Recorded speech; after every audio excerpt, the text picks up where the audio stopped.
Good morning, everybody. Can I please get everyone to be seated so we can start this Congress? Please take your seats.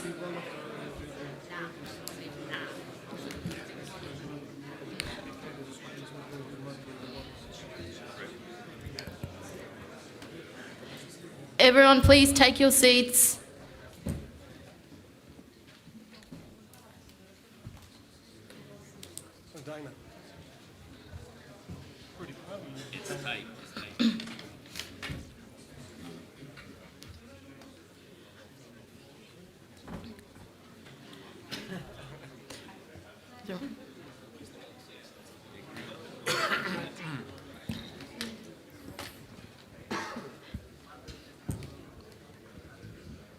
Thank you, guests. Please be seated, and we'll start now. Good morning to our national federations, athletes, distinguished guests, and colleagues joining us in person and both online. My name is Dinah Glykides, and I'm one of the Vice Presidents of World Boxing, and I have the privilege of serving as chairing this Congress today here in Rome, Italy. Today is an important opportunity for us to strengthen our sport, reflect on the progress we have made, and to continue building a future for boxing that is grounded in our vision to be a sustainable, inclusive, and transparent international sports federation based on honesty, integrity, and excellence. On behalf of the Executive Board, I'd like to thank our host, the Italian Boxing Federation, and their entire team in bringing us together in this beautiful city. I also want to acknowledge the tireless work of our national federations and their athletes, whose dedication continues to drive boxing forward. To begin, just a few housekeeping notes. The bathrooms are located outside the room up the stairs. It is a no smoking venue. Please ensure all mobile phones are switched off or turned to silent. Phones should not be used inside the room except if you're a voting delegate, and we've done the test this morning. Delegates wishing to speak, please raise your hand.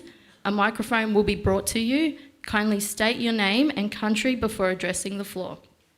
For our online voting delegates, please ensure your camera is turned on at all times and microphone off.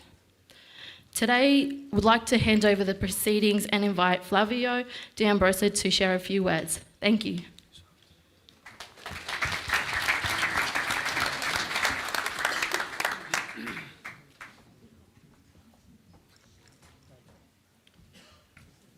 Dear authorities, dear President, dear friend, welcome to Italy. Siamo molto felici di ospitare questo grande evento e i tanti amici che sono presenti oggi in Italia. Saluto e ringrazio ovviamente tutte le autorità presenti che rappresentano le istituzioni sportive nazionali e internazionali presenti in Italia. Oggi è un giorno importante, un giorno storico. Celebriamo il primo congresso elettivo della World Boxing dopo il riconoscimento del CIO.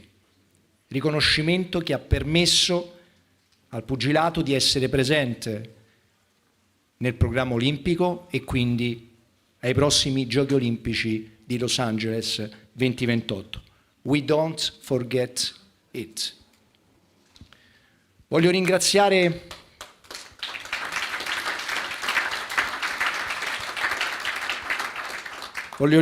tutti coloro che hanno permesso il raggiungimento di questo importante traguardo.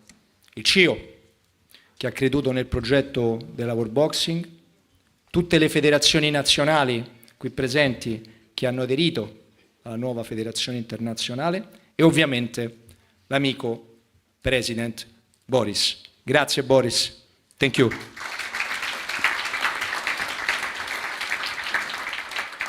Il congresso oggi deciderà il nuovo governo della World Boxing e tutti noi dovremo sostenere la nuova governance per definire e designare il nuovo futuro del pugilato internazionale olimpico. Un messaggio deve essere forte e chiaro. La World Boxing all'interno del movimento olimpico e seguendo le direttive del CIO costruirà l'avvenire del pugilato internazionale. Today we have only international federation, la World Boxing.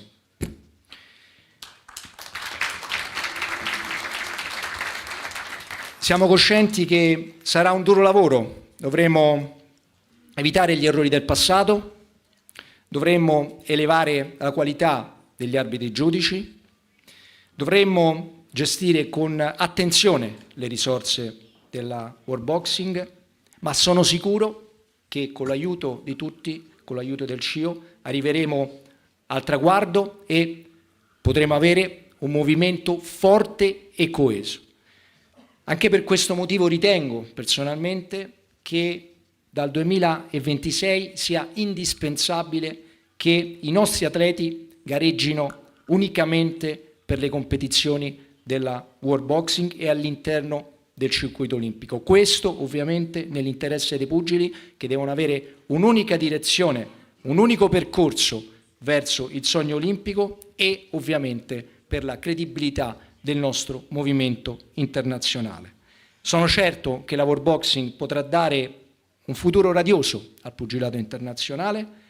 L'Italia farà ovviamente la sua parte, lo ha fatto nel passato traghettando con coraggio il nostro movimento all'interno della World Boxing, lo ha fatto ospitando eventi internazionali come il torneo di qualificazione olimpica, lo fa oggi ospitando il congresso elettivo e ovviamente lo farà in futuro supportando la promozione del pugilato olimpico sotto l'egida del CIO, con l'aiuto ovviamente del nostro Comitato Olimpico Nazionale Italiano, che ringrazio il Presidente Luciano Bonfiglio che è qui, e ovviamente con il supporto di tutte le altre federazioni nazionali. Non mi resta che augurare buona fortuna ai candidati alla futura governance della World Boxing. We build our identity, we have World Boxing. Good luck, Mr. President Golovkin, and you are the best. Thank you.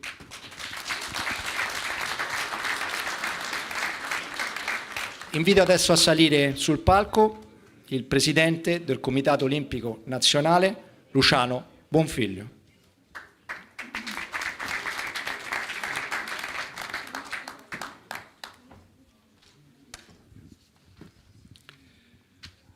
Wow. Good morning, dear President, dear board member, distinguished guests, delegates, athletes, dear whole. It's really proud to stay here to represent our National Olympic Committee.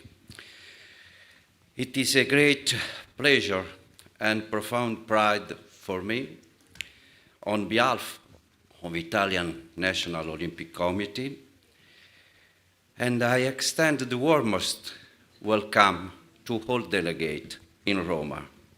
Roma is the city of the sports, of the culture, of the history, and we are every time grateful to international organizations to arrive in Roma to stay together without any difference, without any conflict, because this is a time for the peace.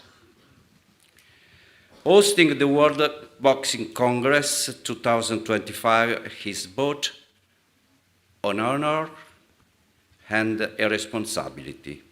This event marks an important milestone for the global boxing movement.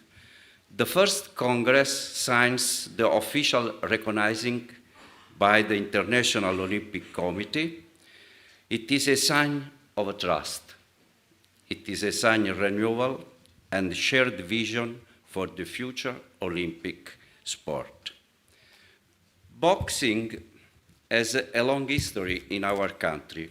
It has produced champions, transmitted value and discipline, respect and courage, and united generation of athletes. Welcome you here in Roma also means celebrating the history and dignity of the sport that truly embodies the spirit of Olympics.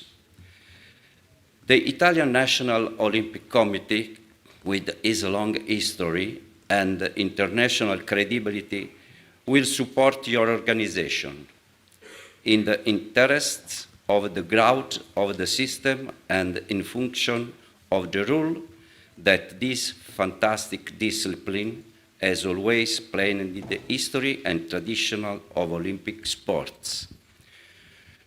I would like to express my sincere thanks to World Boxing, the Italian Boxing Federation, and its president Flavio D'Ambrosio, for the commitment, passion, and professionalism with which they have made in this event possible.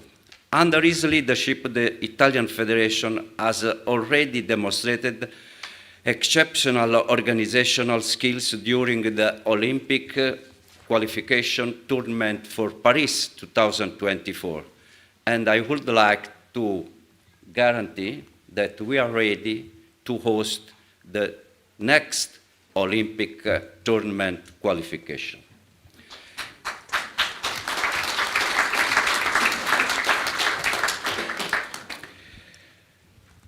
I would like to thank all the delegation. It's really our honor to have you here. From the participation country and their spirit of cooperation. Roma is ready to welcome you with this renewed hospitality, passion for the sport, and the timeless Olympic spirit.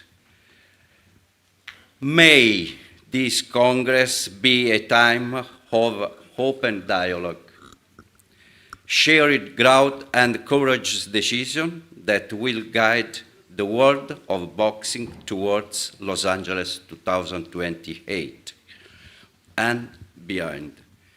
Thank you, and I wish you all a productive and inspiring Congress. Welcome to Italy. Welcome to Rome. Long live boxing, long live our sport.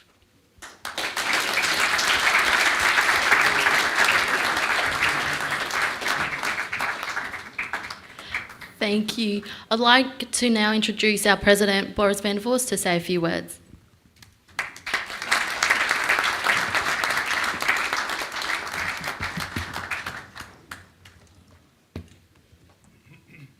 Thank you, Dinah. You said a few words? I don't know.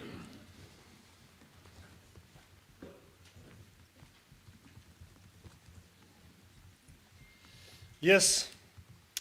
Dear Presidents, Secretary Generals, and members of World Boxing, dear boxing friends, welcome to the General Assembly of World Boxing. Thank you for joining us here in historical Rome, representing all corners of the globe. The 5 continents are represented here. I also extend a warm welcome to those participating remotely. Boxing truly unites us. 65 years ago, a young man from the United States also came to Rome. His name was Cassius Clay. And he won his gold medal at the 1960 Olympic Games here in Rome, after which he built his impressive professional career as Muhammad Ali. Just like Katie Taylor, Vladimir Klitschko, Gennady Golovkin, Clarissa Shields, and many others, his career started with an Olympic dream. 3 years ago, that Olympic dream was in deep, deep danger, because boxing was not included in the LA 28 program. It was a nightmare for our sport and all of our athletes and boxers. Therefore, we came together, leaders from across the world, in my hometown in the Netherlands, united by one dream: to keep boxing in the Olympic Games. Together, we took action. Together, we wrote history. We created World Boxing, and I was honored to be elected as its first president of World Boxing. It demanded resilience. It demanded building from nothing. It wasn't easy. Our first priority was to bring more national federations into World Boxing. So I traveled the world to connect, also to here to Rome, to Italy. I've met so many special, wonderful boxing friends over the years on all my travels with a true boxing heart. Step by step, we made progress. Again, it was tough. We didn't have a free run. And all the way from the start, we needed to overcome serious financial challenges and ensure support of all stakeholders.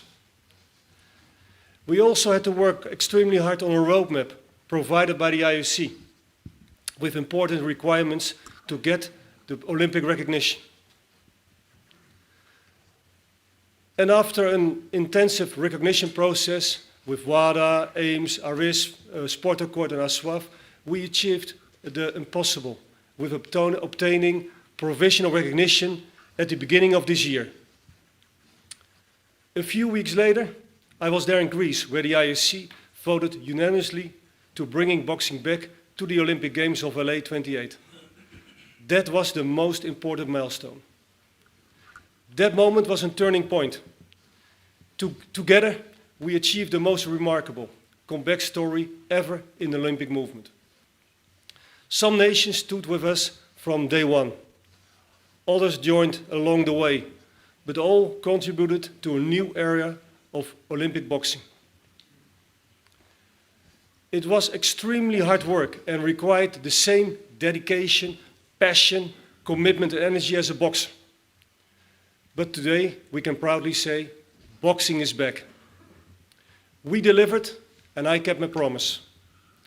What we have done together is truly extraordinary.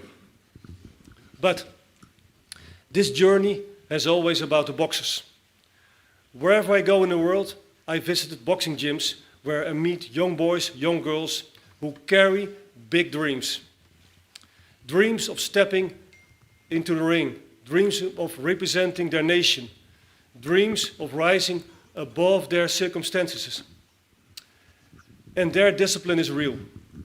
Their hunger is real. And their belief is real. They are why we stood together. They are why World Boxing exists. In every place in the world, at GB Boxing, in Nigeria, in Kazakhstan, in India, in the US, in Jamaica and Croatia, I saw again and again how important our work for World Boxing has been. Because boxing is part of the Olympic program. Everywhere, young boxers train in talent centers with coaches, medical staff, and a whole ecosystem has been built up involving the national boxing federations, jobs in the army, funding of the sports authority and the government, and others.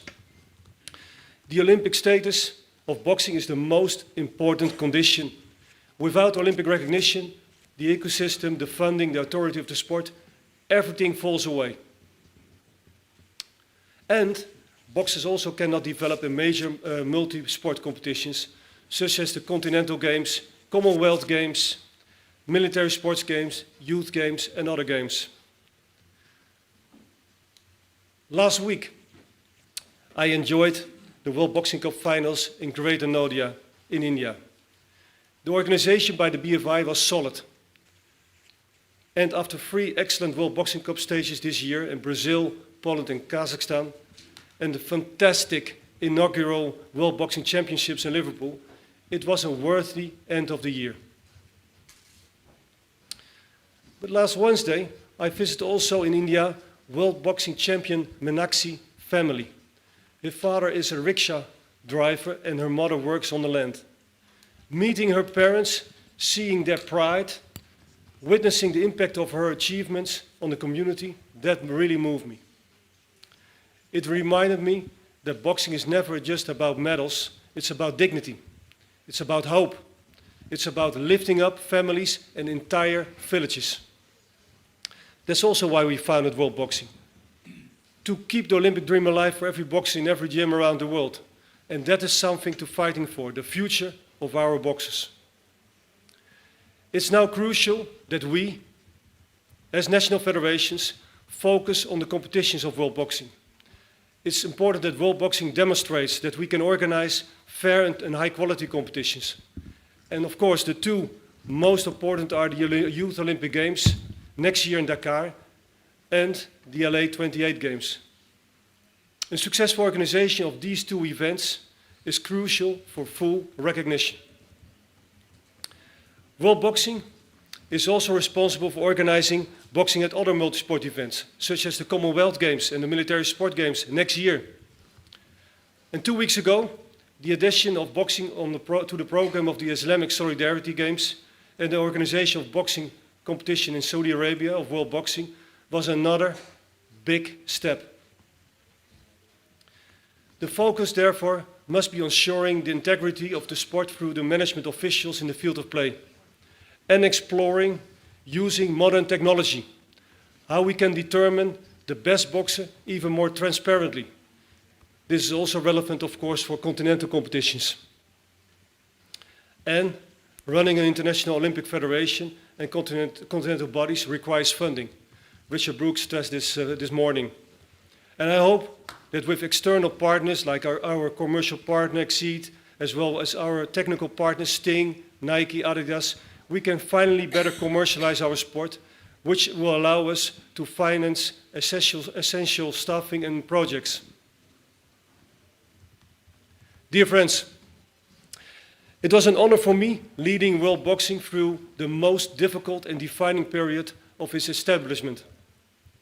From the founding of World Boxing to securing the participation of so many nations and finally obtaining provisional recognition from the IEC, all of these remarkable achievements were made possible thanks to teamwork and timeless efforts.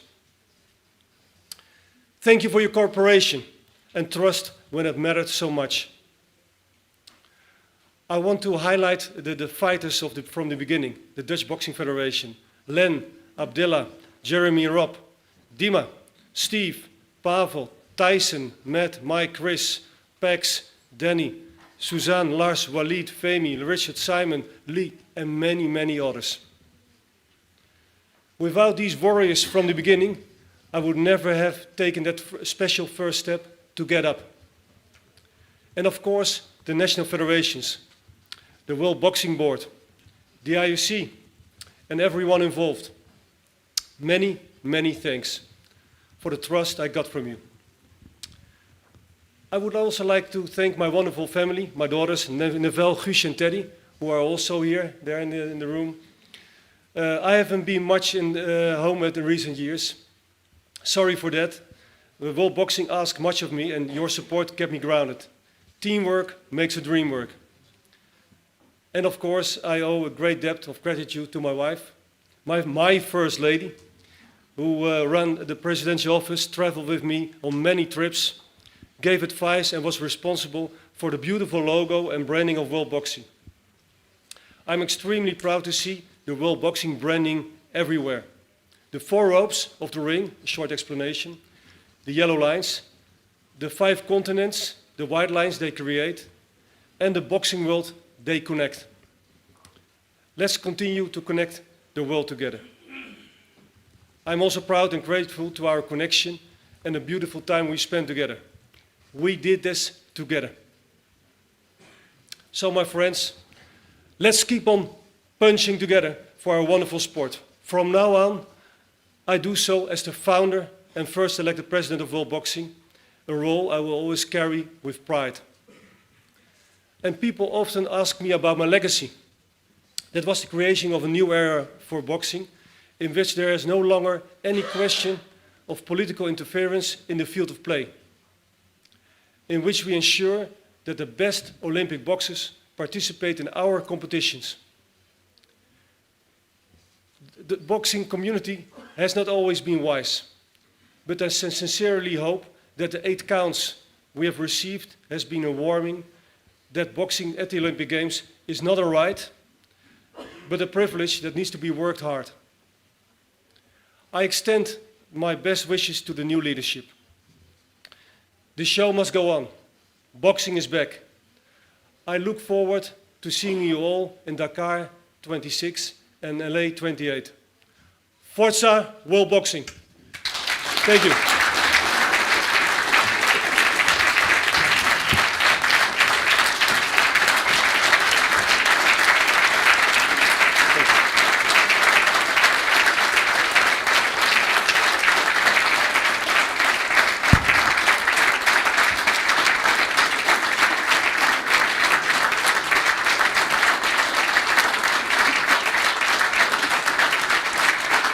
Thank you. Thank you. I only have a small favor, that at the end of this first session, there's a break. And I would like to take one final photo with me as president still, with you together, if it's possible. So thank you very much, and hopefully we can take a beautiful photo together. Thank you.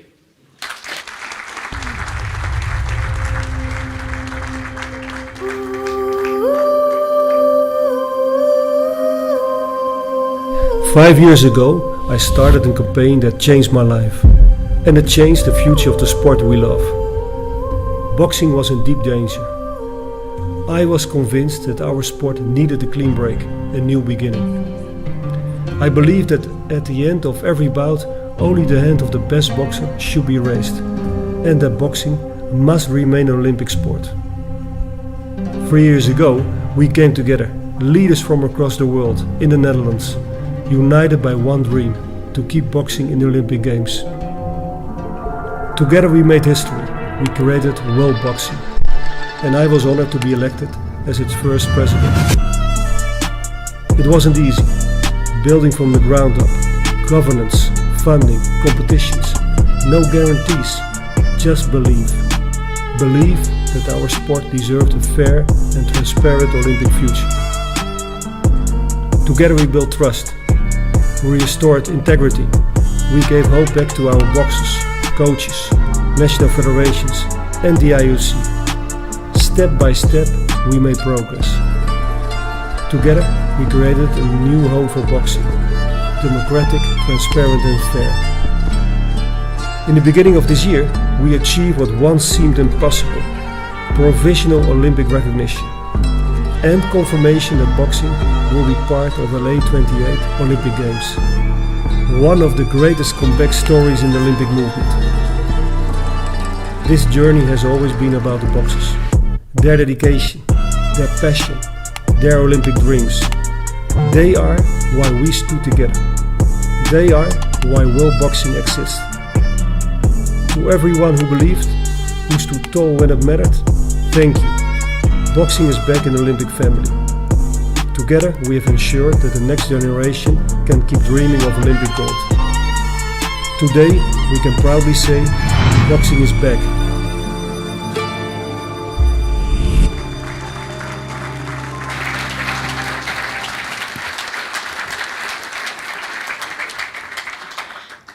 I'd now like to kindly ask you to turn your eyes to the screen and we welcome Caitlin Parker, Chair of the Athlete Committee of World Boxing, to share a few words.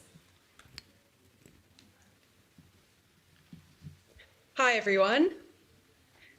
I'm Caitlin Parker, Chair of the Athletes Committee of World Boxing from Australia. By way of introduction, I'm a junior, youth and elite world championship medalist, two-time Olympian, including an Olympic bronze medalist in Paris, and as of 3 weeks ago, a very proud new mum who is hoping to get through a couple of minutes to speak with you all, so if I start speaking quickly, you'll know why. It's an honour to speak with you today at the World Boxing Congress on behalf of the Athletes Committee. As a new mum, this year has been a reminder of what it feels like to step into something new, full of learning curves, challenges, moments of growth and a lot of pride. In many ways, World Boxing has been on a similar journey over the past few years. As a young federation, we've faced periods of uncertainty and learning, and President Boris van der Vorst and the Executive Board have done it well and guided us through them with strength, transparency and conviction. We sincerely thank President Boris and the Executive Board for their leadership and tireless work in bringing World Boxing to where it stands today, with provisional recognition from the International Olympic Committee as the official international federation for boxing and the inclusion of boxing on the LA 2028 Olympic program. This year marked a significant moment for the Athletes Committee. For the first time, all 6 members were elected by their peers during the 2025 World Boxing Championships in Liverpool, including Hüseyin Naz from Turkey, who is World Championship gold medalist and Olympic silver medalist, Daniel Pitt from Wales, Under-19 World Championship gold medalist, Yohelin Cesar from France, World Championship silver medalist, Nikat Zareen from India, 2-time world champion, Richard Torres from USA, Olympic silver medalist and now professional 13-0, and myself. Following the election, the committee entrusted me with the role of chair and Richard Torres as vice chair, and we are both excited to lead the athlete's voice as we progress through to LA 2028 and ensure that our voices are at the forefront of all decisions at the executive board level, within each continental confederation, and across every national federation. To our outgoing President Boris, thank you for your leadership, your direction, and your sacrifice. You have steered world boxing through two of the most significant milestones in our sport's recent history. We wish well-deserved rest. We look forward to working closely with you to ensure that the athletes remain at the heart of every decision. For us boxers, the dream's simple and powerful. We want to represent our countries on the world stage, to walk out with our flags and to stand on the podium with pride. As one of the world's oldest sports and one of the longest standing Olympic disciplines, we ask you to join us in building a strong, sustainable future for the next generation of boxers. Thank you.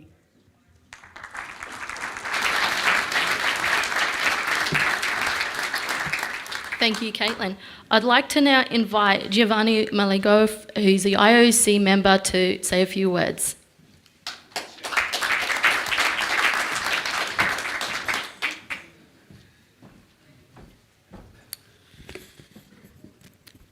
Good morning all of you. Really happy to see a so important, numerous members of the World Boxing here in Rome. Of course, my regards are going to my family, Luciano Bonfiglio, the President of the National Olympic Committee, to Flavio D'Ambrosi, the President of the Italian Boxing Federation, and the Secretary General De Giusti. And of course, my thoughts are going to Boris. Thanks for your job. I think that the applause that you received a few minutes ago is the best proof of what you have done in the last period. I know well how was complicated this journey for arriving here. Ciao. Good morning. You know well what I'm talking about. But the future now is brilliant, is clear, is really very positive. I heard your words, especially in consideration of what IOC consider the World Boxing inside the family of the International Olympic Committee, the recognition of this sport institution, and at the same time the fact that World Boxing is inside with this fantastic community in the next games in Dakar, in Senegal in 2026, and in LA in 2028. Sorry if I can't organize a boxing match inside the master plan, the program of Milano Cortina 2026. I am the president of the foundation. It's the organizing committee. Maybe in the future everything could be, because many disciplines now are thinking maybe to organize, especially in the sport teams, as a volleyball and rugby, of course football, some events, spectacular event in the snow or in the ice. I don't know if this could be the same for the World Boxing, but in any case, is fundamental that now World Boxing is inside our unique, extraordinary family of the International Olympic Committee. And I read with a lot of enthusiasm, really positive feeling, consideration, the words at your shoulder, at your back, before it was written together. Of course, in a second moment again. Why I have this consideration? Because I think that all of you know that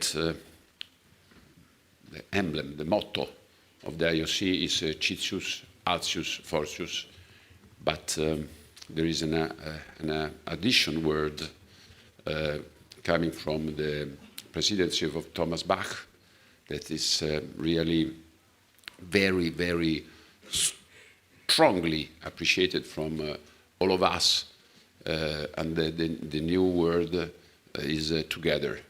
I think that this is a common sentiment for our two institutions, and in this direction, for me, you need to go together in the future.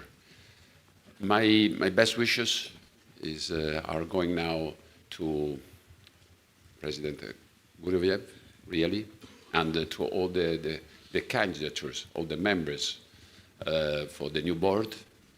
And we will see, sure, very, very soon, in any case, in LA 2028 and in Dakar.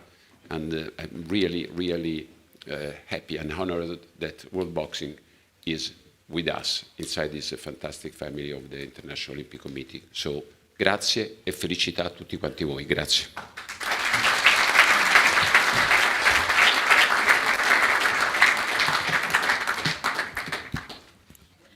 Okay, now we're up to agenda item where we're going to do the roll call. So can I please ask all voting delegates to have your devices ready?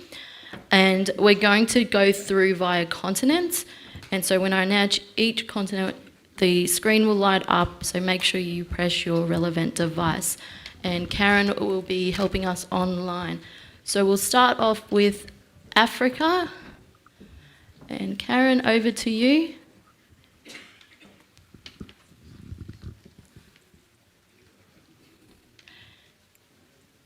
Okay, so voting delegates, please cast your votes if you're here.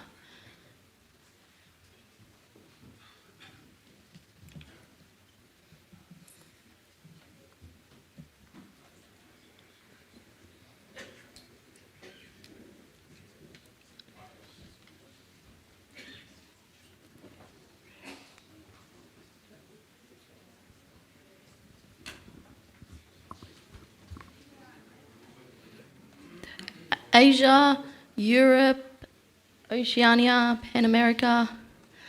We're doing it differently. So if you're on the screen and you haven't lit it up, you haven't selected that you're here.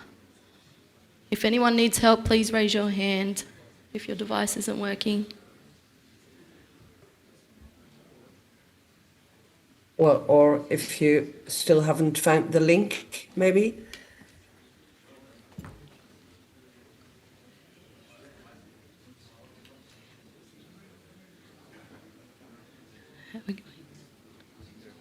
And I'm not 100% sure. I have resent the invitation to Andorra and Argentina. I'm not sure if they have received it.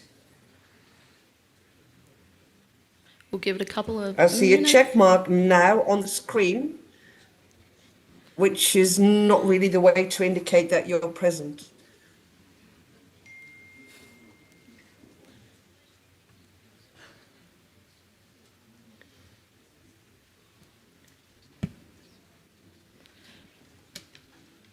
Is everybody who wants to indicate their presence been able to do so?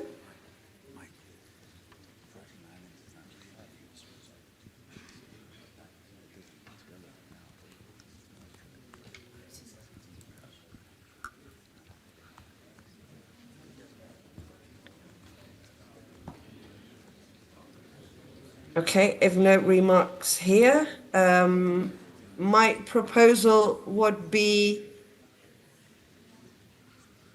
that we that we continue with the meeting and we will sort out the issues if there are still any in the back to make sure that everybody is able to vote. Thanks, Karen. Just so everyone is aware, you'll notice that Wales is actually sitting under Pan America. It's not. It won't affect it. It is under Europe.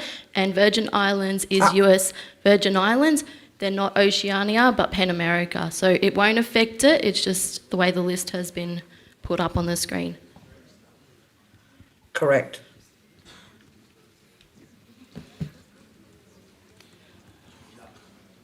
Okay, I'll hand back to you, Dina, and we will sort out the final issues in the back, if that's okay with you. So I'll stop sharing my screen. Can I just ask about Samoa? I see they're not up there. Were they eligible? Yes, they were. We will find out why they're not on the list, Yeah. and we'll come back. Yeah. I'll sort that out and come back to you. Okay, thank you. Okay. Okay, we will proceed. So we do have a quorum, 56 members, and there'll be probably 3 more joining from Karen's end, and we'll jump back in. Agenda item number 6, as we'll move on, it is the approval of the Congress agenda. So voting delegates, again, this is your turn to vote. As per our statutes under clause 8.18I, we need a vote on the agenda. Therefore, voting delegates, can you please vote if you're in favour, against or abstain on the Congress agenda? Karen, can you please now open voting? Yes, 1 second. Thank you. And I will share my screen.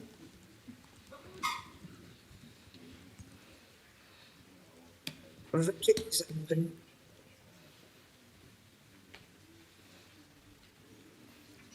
Voting members, please vote now. And can I remind everyone to please turn your phone on silent? Thank you.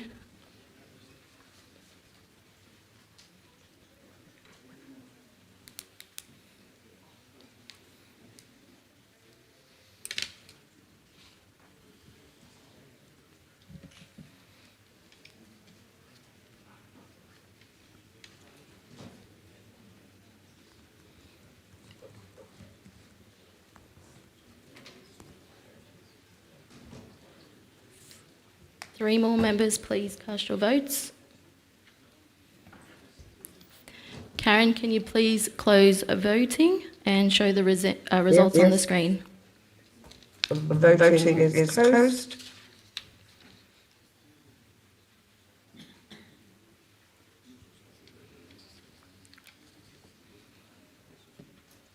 And this one is in favour, so we'll continue on with Congress. Thank you, everybody. Voting delegates, same process as the last one. We are now going to approve the minutes of the 2024 Congress and the 2025 Extraordinary Congress as circulated and shared on the World Boxing website and emailed to you all. So voting delegates, please vote in favour, against or abstain on the approval of the 2024 Congress minutes and the 2025 Extraordinary Congress minutes. Karen, please open voting. Voting is open.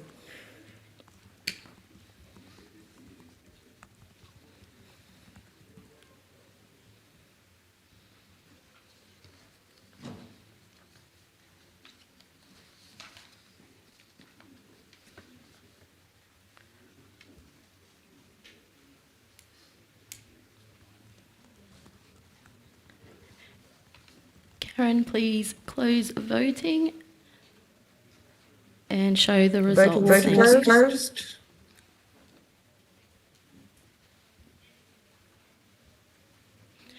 Thank you, and both Congress minutes have been passed. Thank you, everyone, for that.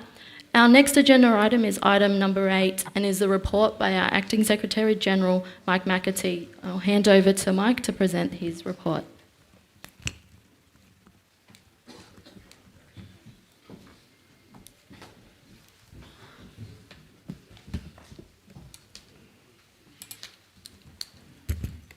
Thank you, Dinah. We're still in the morning, so first of all, Good morning to everyone. My name is Mike McAtee. I have the honor and privilege of being the Acting Secretary General of World Boxing, which has been a very exciting year with a lot of accomplishments and a lot of opportunities. First and foremost, I think it is appropriate with Boris, who is ending his presidency with this Congress. Would like to acknowledge Boris, his family, all the work that they've done. And Boris talked about the first meeting in the Netherlands, and I can tell you, Stephen Hess is part of that original group that went there, actually made a picture, and it's hanging on my wall in Colorado. So let's take a moment to thank Boris, and if everybody can give him a big round of applause, which he richly deserves.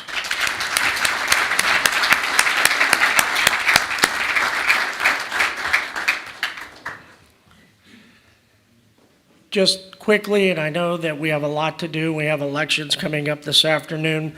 I'd like to be able to give you the Acting Secretary General's report, but a couple of quick notes of how we got here. A lot has happened since 2024 when we were in Colorado for our second Congress, going back to Frankfurt for our first Congress, which we had 28 national federations. And as we all sit here today and online, we have over 120 national federations that are here joining our community with more in line. So we don't get here in Italy with our great hosts without national federations. World Boxing was created to serve members, not have members serve World Boxing. So on behalf of myself, the executive board, and the president, we give you all a big round of applause, and we ask that you applaud yourself.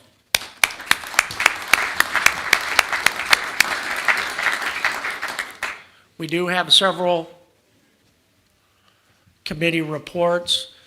My report will be fairly brief, as just the Acting Secretary General. As part of our strategic plan at the end of the year with compliance, we will have a full recap of the year. A couple of important numbers that I want to share with you. First and foremost, we have an office in Lausanne, Switzerland that is really in a fantastic location. But it actually puts us within the ecosystem of the Olympic Committee. So we're very excited to be there in that office. We're also very excited by the support that we're getting from the city of Lausanne. And obviously, we're not here if it wasn't for the International Olympic Committee, the support from every aspect of the International Olympic Committee, and we need to thank Thomas Bach, who, if it was not for him, we would not be in this room today. So please give the International Olympic Committee and Thomas Bach a big round of applause.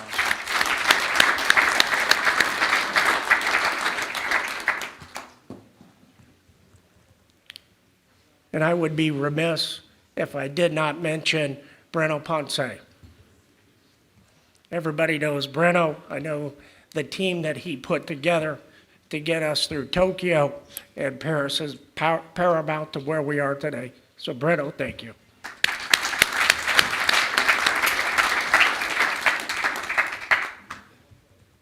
World Boxing, and as Boris said, we've had some challenges.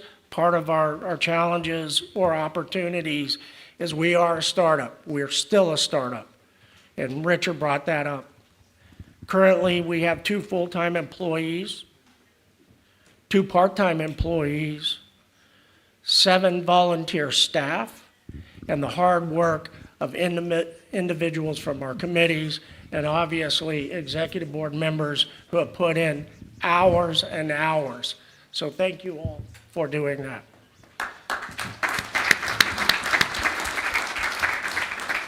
With 25 being extremely important year for us. We had great events of our World Cups, World Cup finals, and then more importantly, which checked a major box, is our World Championships. That could not have been done without the great support of GB Boxing, England Boxing, and all of you who sent boxers to that tournament. So we're very excited about 25. It's in the books, but now we're looking for 26. But one last time, for all our national federations who put on events that gave our boxers, our officials, our coaches, the opportunities to compete, thank you very much.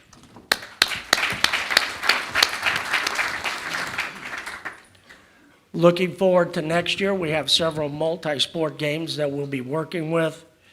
We'll have the Youth Olympic Games in Dakar, which is very exciting, and we will keep moving forward, filling out our competition calendar, not only with World Cup events, challenges, multi-sport games, national federation events.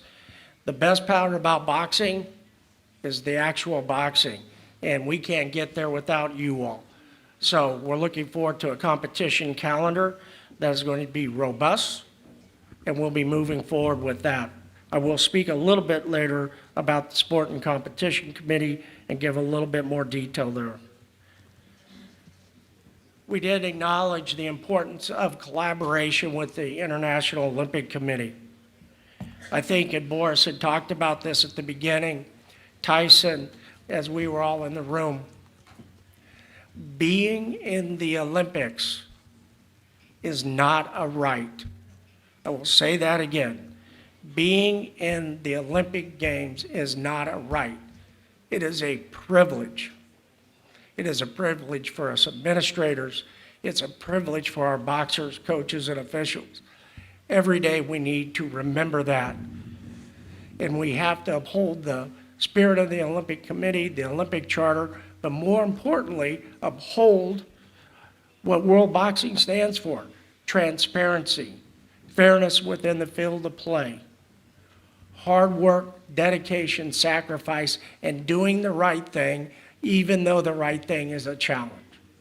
So as we wake up every day, knowing that we are trying to keep the privilege, and that privilege is our duty so our boxers can live the Olympic dream.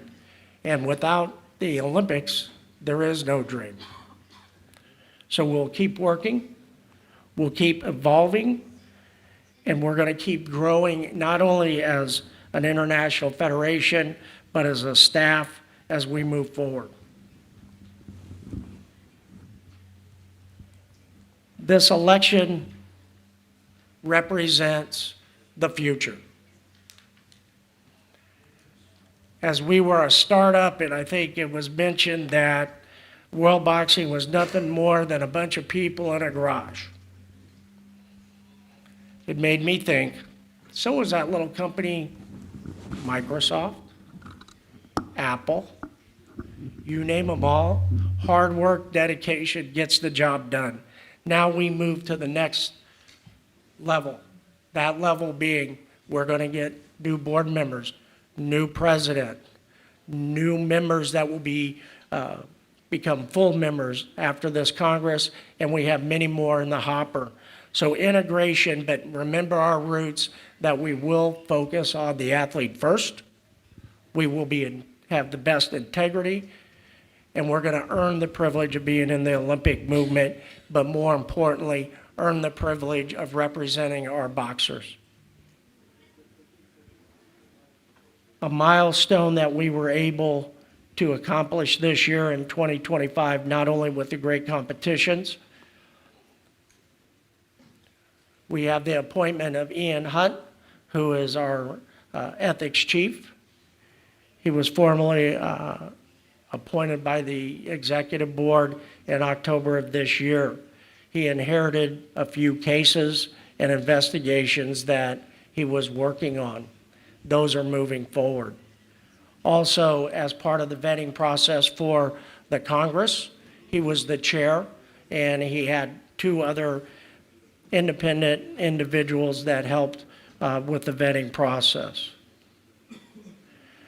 Complaints and investigations are ongoing. At the end of next year, there will be a report that is a public report of the conclusion of those investigations. And again, it is one of our pillars of transparency.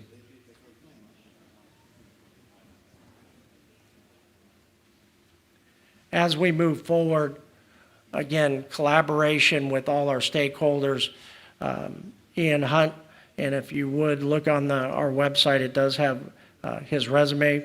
He's very capable, a fan of boxing, but understands that we need to follow up and make sure that we keep integrity, transparency is our guiding principles.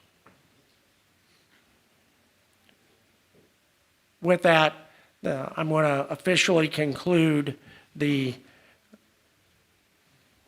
Secretary General's report. I'm going to change hats quickly and just give a brief overview of World Boxing Sport and Competition Committee report.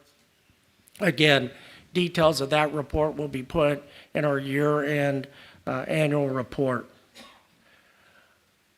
I think every day, and this is probably the most important, we get questions about competition calendars because nobody trains just to train.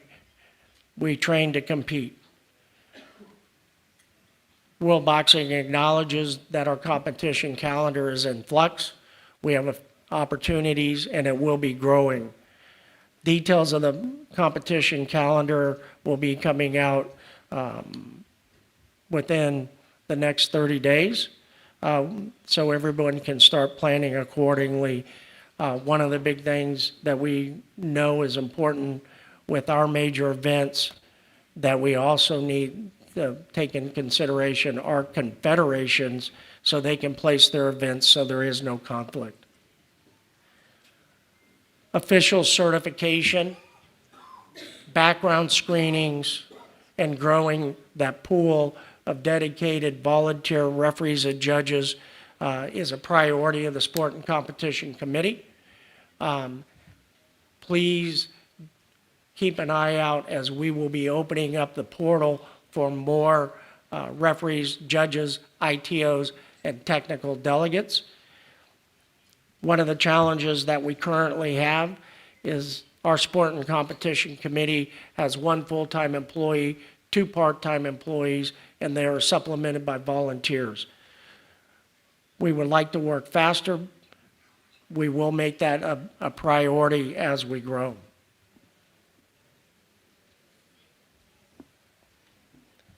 LA 28, and I think it was very appropriate when World Boxing was put on the program. And I'll never forget, as many of us were watching it online, and President Bach looked at Boris and Gennady after we were acknowledged. And the first thing he said was, after looking at him, said, "Congratulations, now get to work." Literally 2 hours later, the first email hit my inbox. LA is going to be here before we know it. Our competition committee is working hard with all the stakeholders. I can tell you we have done a site visit. The Peacock Theater and Crypto Arena are amazing. And the fact that boxing will be in those venues in the heart of Los Angeles goes to the dedication of the IOC, the dedication of you all, but more importantly, the love of our sport worldwide. So we're going to be very excited there. And we'll keep National Federation of the Prizes and Movements.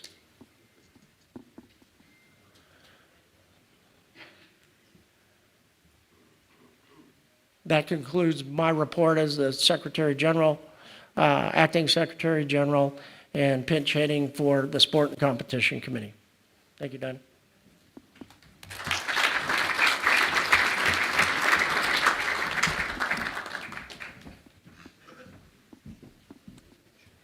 Thanks, Mike. Okay, so off the back of the update for the Sport and Competition Committee, what we'll do is we'll go through the votes of the competition rules which were circulated and also provided to all national federations earlier this morning. So Karen, if you could please put up the first motion. So we're going to do them kind of one by one because there's a few. So if we put up the first one.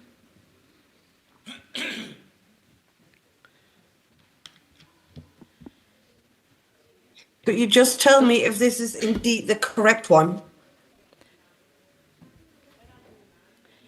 Yes, that is correct. Great. That's the correct one, Mike? I will open vote. Okay, so as per it says, Congress directs World Boxing staff to incorporate the sex eligibility policy into the competition rules and associated operational documents accordingly. All voting delegates, please vote if you're in favour, against or abstain. Thank you.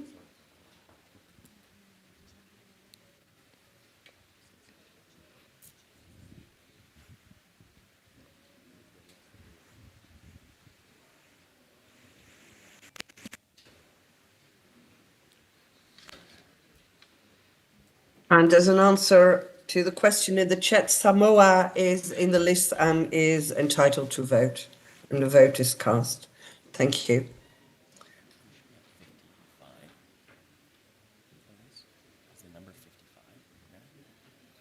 Give it a couple more minutes.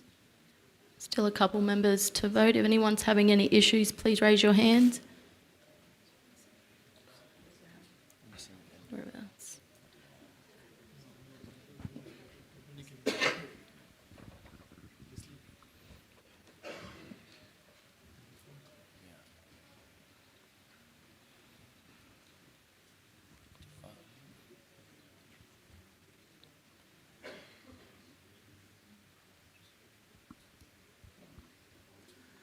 Hi, my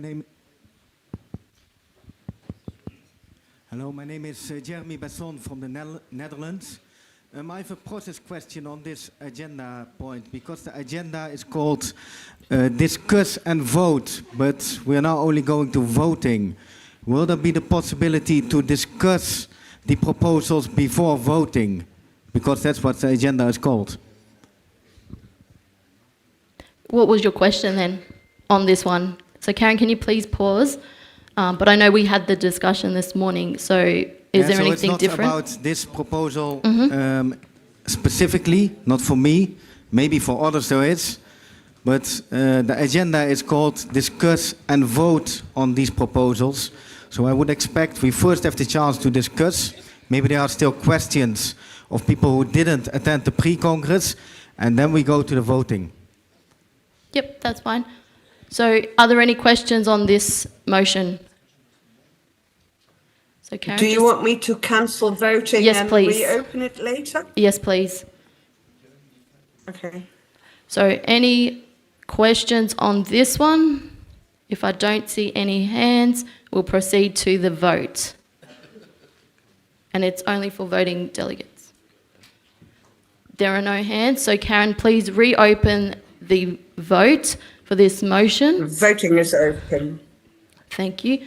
And voting delegates, please cast your votes again on the Congress directs World Boxing staff to incorporate the sex eligibility policy into the competition rules and associate operational documents accordingly.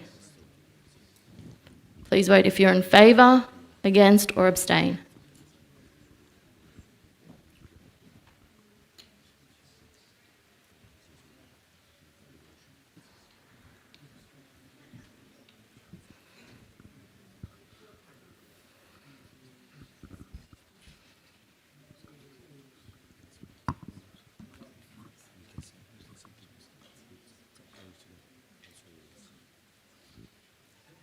Those national federations that haven't voted, please vote. Couple more minutes.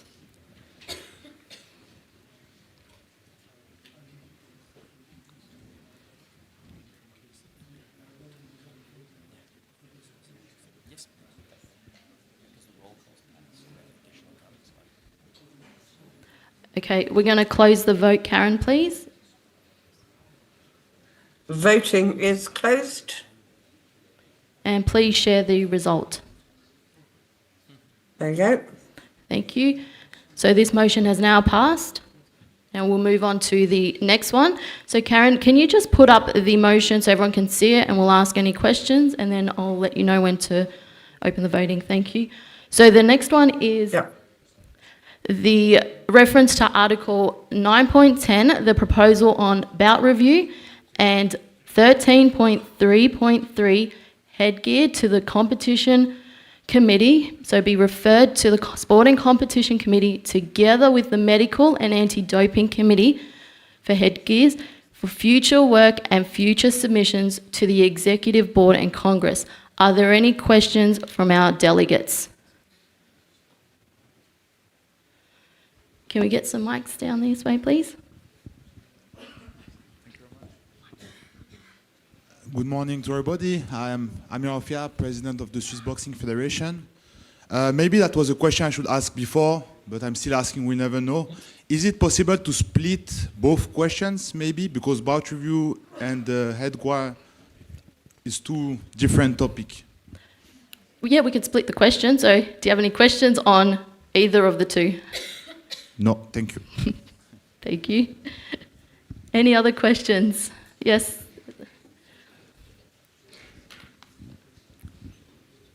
Hello, Jeremy Besson of the Netherlands again. Sorry for that. I have a question on the headgear specifically. I know the Interim Sports and Competition Committee has voted unanimously against reinstalling headgear. And I know also the Medical Committee voted against reinstalling headgear. So why is this on the Congress agenda in this way? Yeah, so I can confirm that this vote is to not approve it, but to go back to both committees to do a full review and then bring it back to the Executive Board and then to Congress. But do we need a Congress vote for that? For the committee to do their work? Yes, as per the statutes, because we've already put the motion forward ahead of Congress, and to reinstate it, we can't just remove it. We actually have to get a formal vote on it, and that is how we've done it now. Okay, thank you. Any other questions on either of these two? No? Okay. Thank you. We'll proceed to now the vote. So Karen, can you please open the vote for our voting delegates? Voting delegates, please cast your vote on both the Articles 9.10, the proposal on bout review, and 13.3.3 of headgear to be referred to the Sport and Competition Committee, together with the Medical and Anti-Doping Committee for headgear, for future works and future submission to the Executive Board and Congress. Please vote in favour, against, or abstain.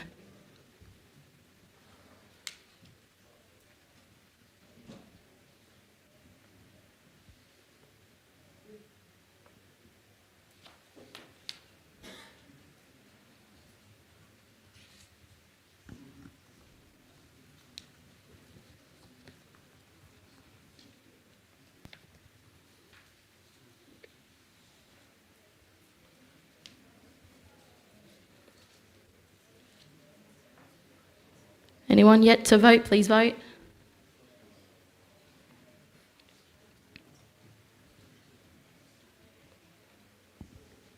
Karen, please close the vote now and share the result. Voting is closed. Thank you. So now both of these articles will now go back to the Sport and Competition Committee and the Medical and Anti-Doping Committee to do a full review and then be put forward to the Board and Congress. Thank you. Karen, on to the next motion. And just hold that one there.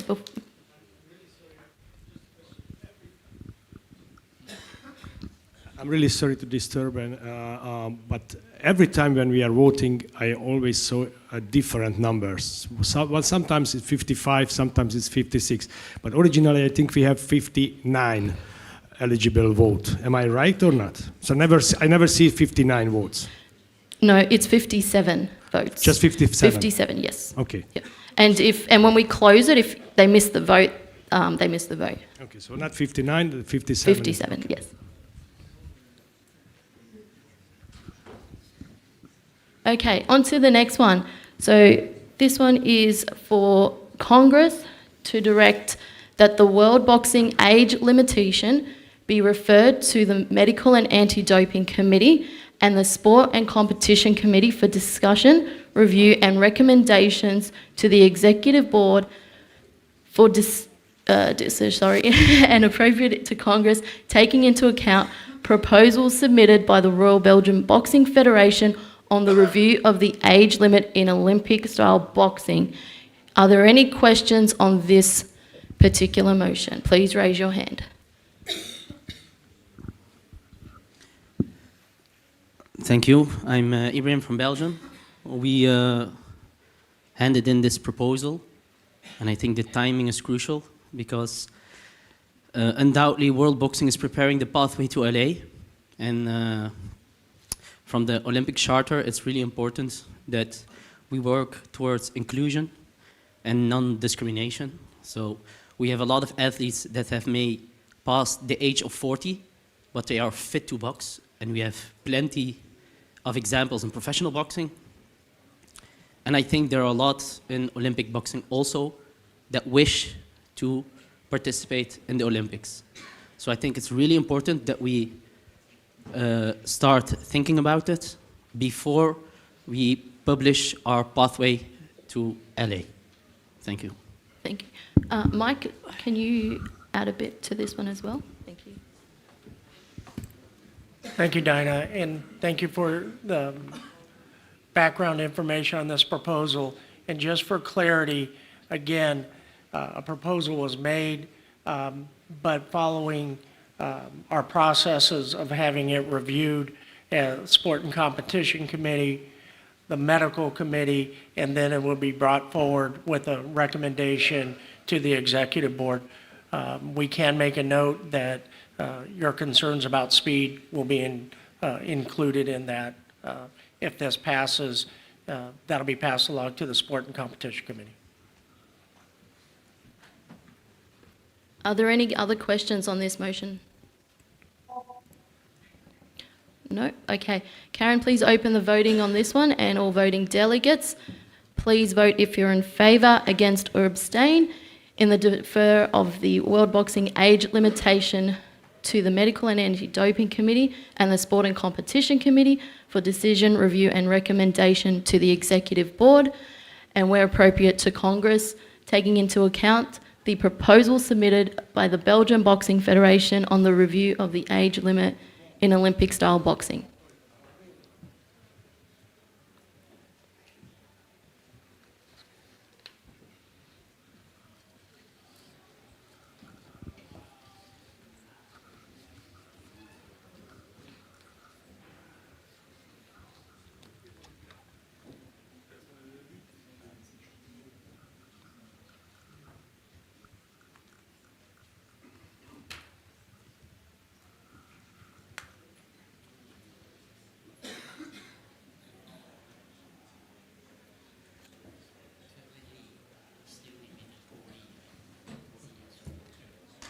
Anyone yet to vote? Please cast your vote before we close it.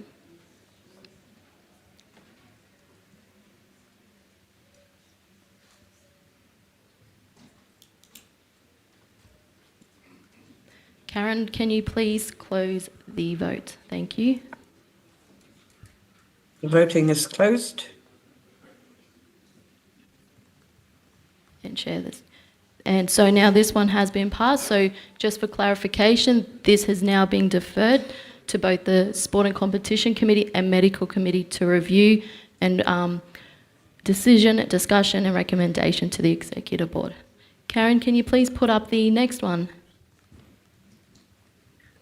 Can you please guide me which one is the next one? It would be the Continental Confederation Championships. Got one.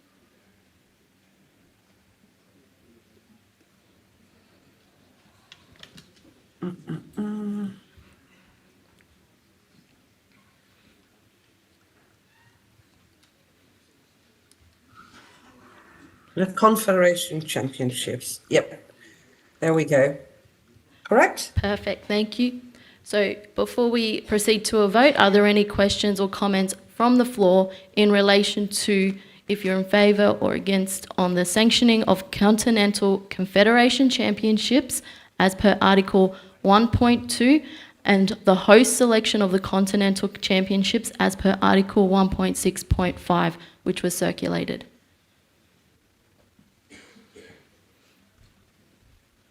No questions? Okay. Karen will proceed to a vote. Voting delegates, please vote if you're in favour, against or abstain in regarding to the sanctioning of Continental Championships as per Article 1.2 and the host selection of the Continental Championships as per Article 1.6.5.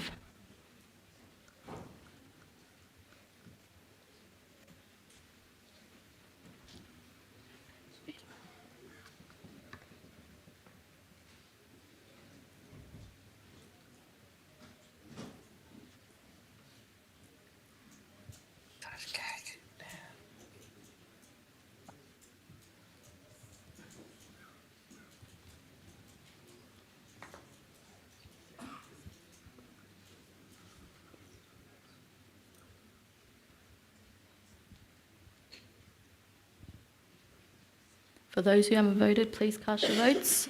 Should be 7 left.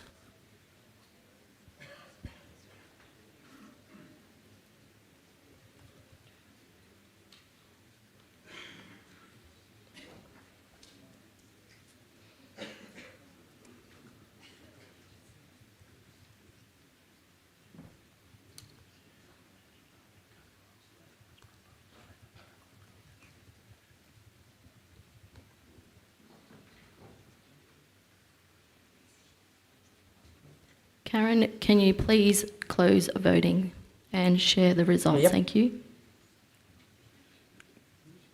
Voting is closed.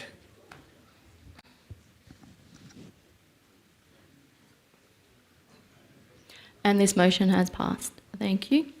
And the last one, Karen, if you can put up, it's the 1 minute cut rule.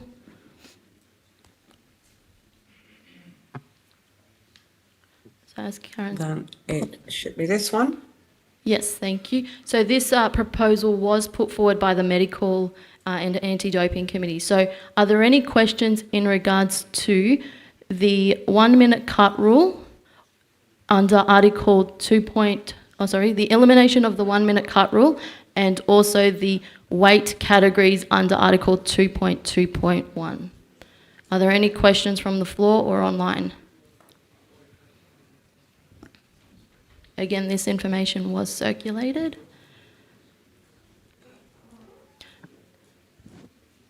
Can we please get a mic? Thank you.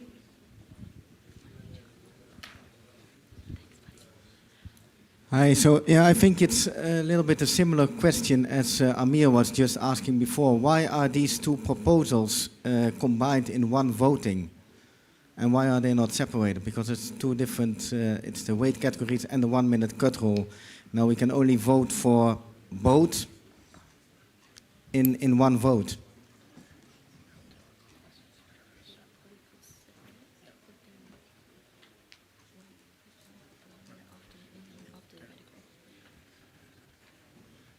We can separate them, but if you referred to the original proposal, the weight category was verbiage and that there wanted just a footnote put in regards, it's not changing weight categories or anything like that. It was a clarification statement. But if the request is to go ahead and split it, we can split that. It'll take a few moments. I think for process reasons that would be more Okay. more transparent, yes. Thank you. Okay, we're just going to have a momentary wait. So what we'll do is we'll have a quick 5 minute coffee break while we get them split up. If anyone wanted to leave and have a quick 5 minute coffee break, bathroom break, and then come back. Thank you. I don't really need 5 minutes, but if you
Excuse me, everyone. Can we please start to take our seats so we can commence the next part of our Congress? Please take your seats.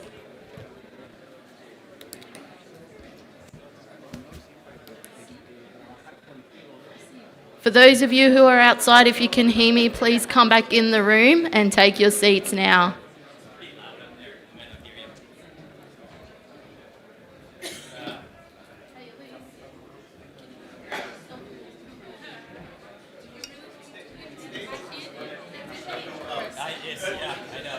Start eating and having coffee. I went.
How?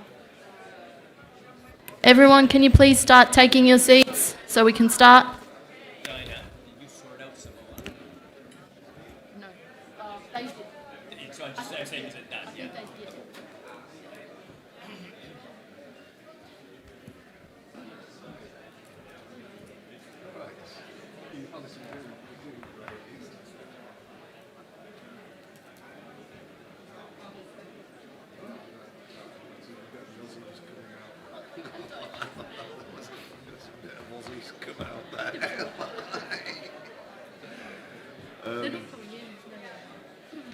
The number of countries Yeah. here.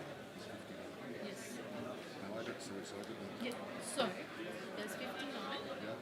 However, only 57 said for roll call. Okay. Only 57 said yes. Because So- I've had a so- few people ask. So in the roll call, I had Andorra, Argentina, Dominica, Virgin Islands list. No, so Argentina got fixed as a technical issue. Samoa got fixed technical issue. You have to assign it so you can see both of them. I'm like trying to. When it comes to put a press release out, I just want to have a correct Yeah. Alright, I think we need to try and shoe everyone in. Yeah. We need to bring everybody in. Yeah. Thank you. Oh, yeah.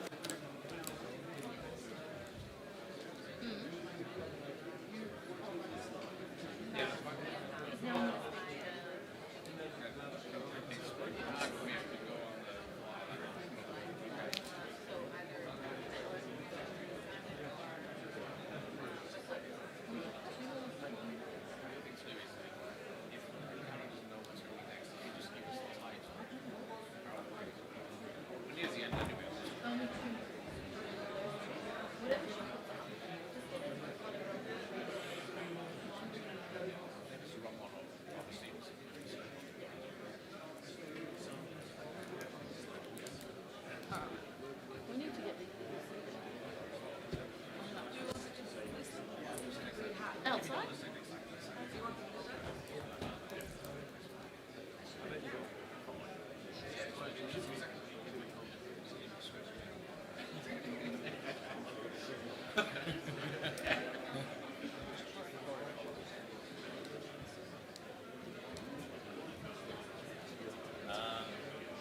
Yeah, I can help.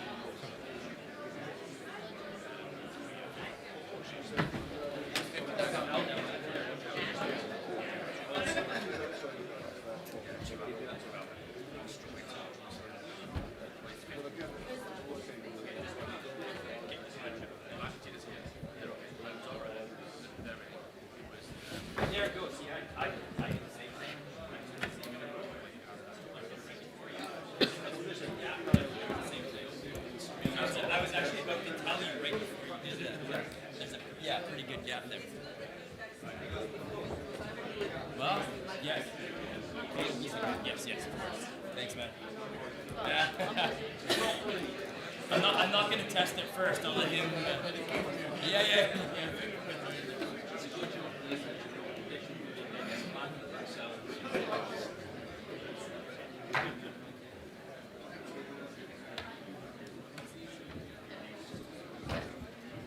Everyone, please take your seats so we can start. Oh, yeah, I know.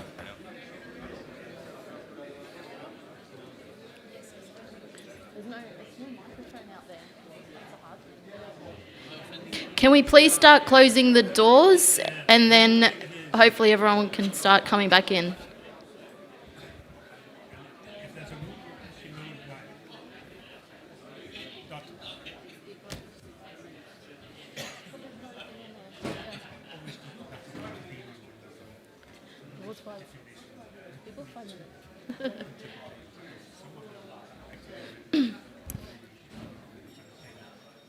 That's what we needed.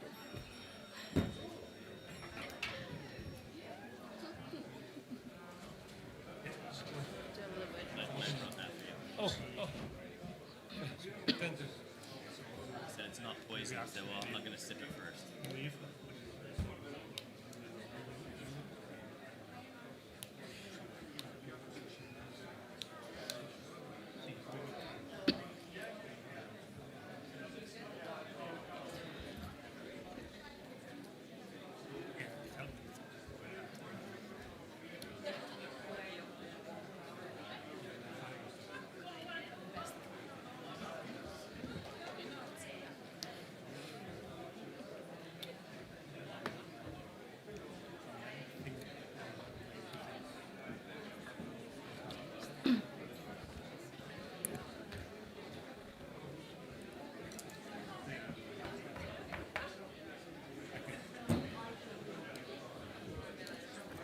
Madam, I'm glad we fell just then. It would have been embarrassing if I fell on the way to the podium for my speech, eh? It would have cost me a few. Everyone, please take your seats and we're going to commence. If there are any voting delegates, they will come in and late. They might miss these votes. But please take your seats, and if the doors can be closed, that'll be great. Thank you.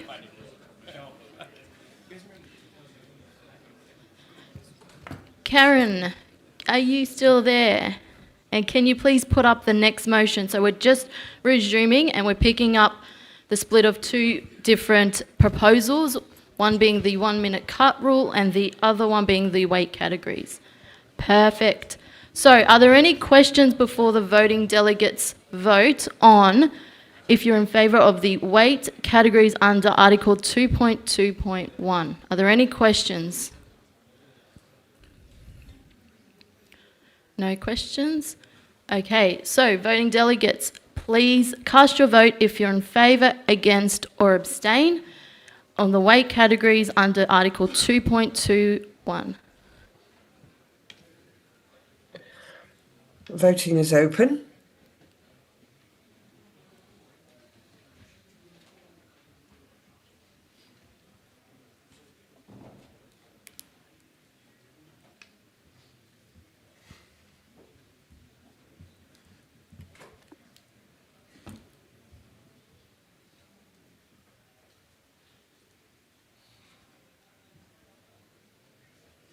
For those voting delegates who haven't cast their votes, please cast it now.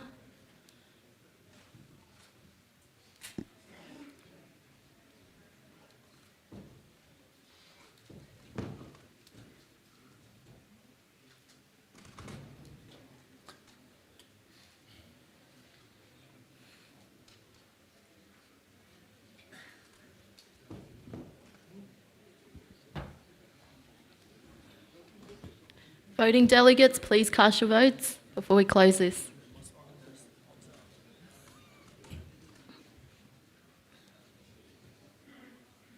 Seven more votes to come through.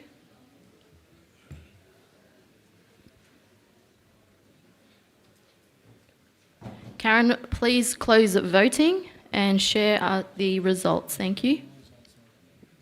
Voting is closed. That has been passed. Now, Karen, please put up the final motion on the 1 minute cut rule. So are there any questions from voting delegates regarding the elimination of the 1 minute cut rule that was circulated?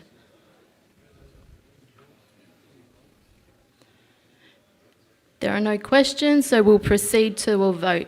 So all voting delegates, can you please vote if you're in favour, against or abstain regarding the elimination of the 1 minute cut rule? Please cast your votes now.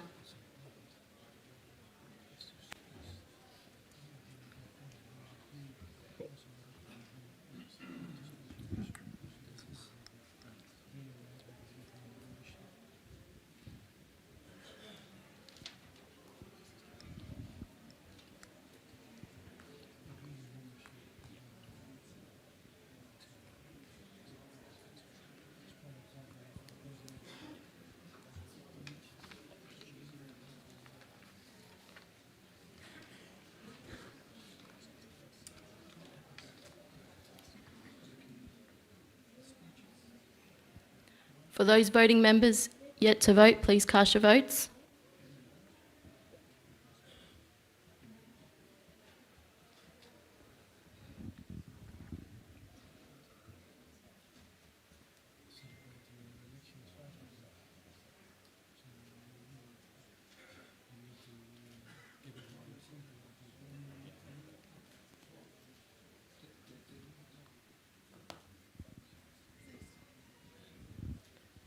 Give 30 seconds.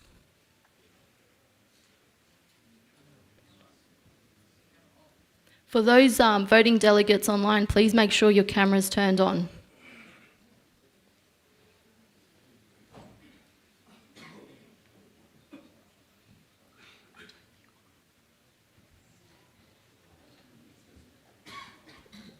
Okay, we'll now close the vote, Karen, and share the result. Thank you. The voting's closed.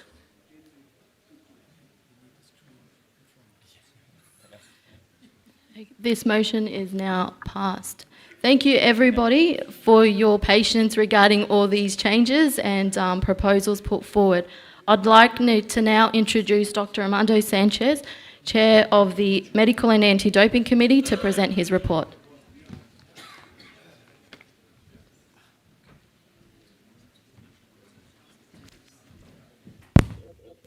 Thank you, Dinah.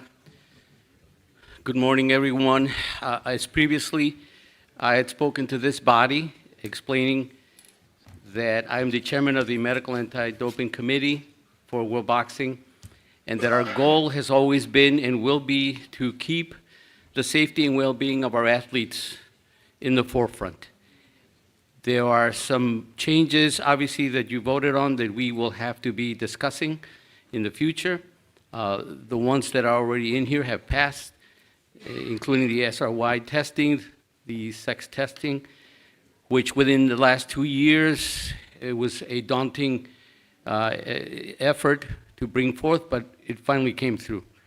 So again, I thank you. This is my very brief statement because I want to make sure that everything moves on forward. Again, I will be around for any questions. I will consider all of them, but remember, I'm just the voice of the medical committee, which is made up of several well-experienced ringside physicians. And so I thank you. I thank you for consideration.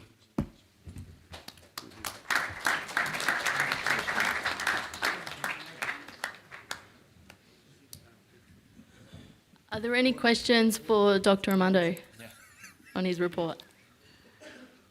No? Awesome. Thank you. The next item on our agenda is item number 12, the report from the Finance and Audit Committee. Presenting on this report is committee member Richard Brooks.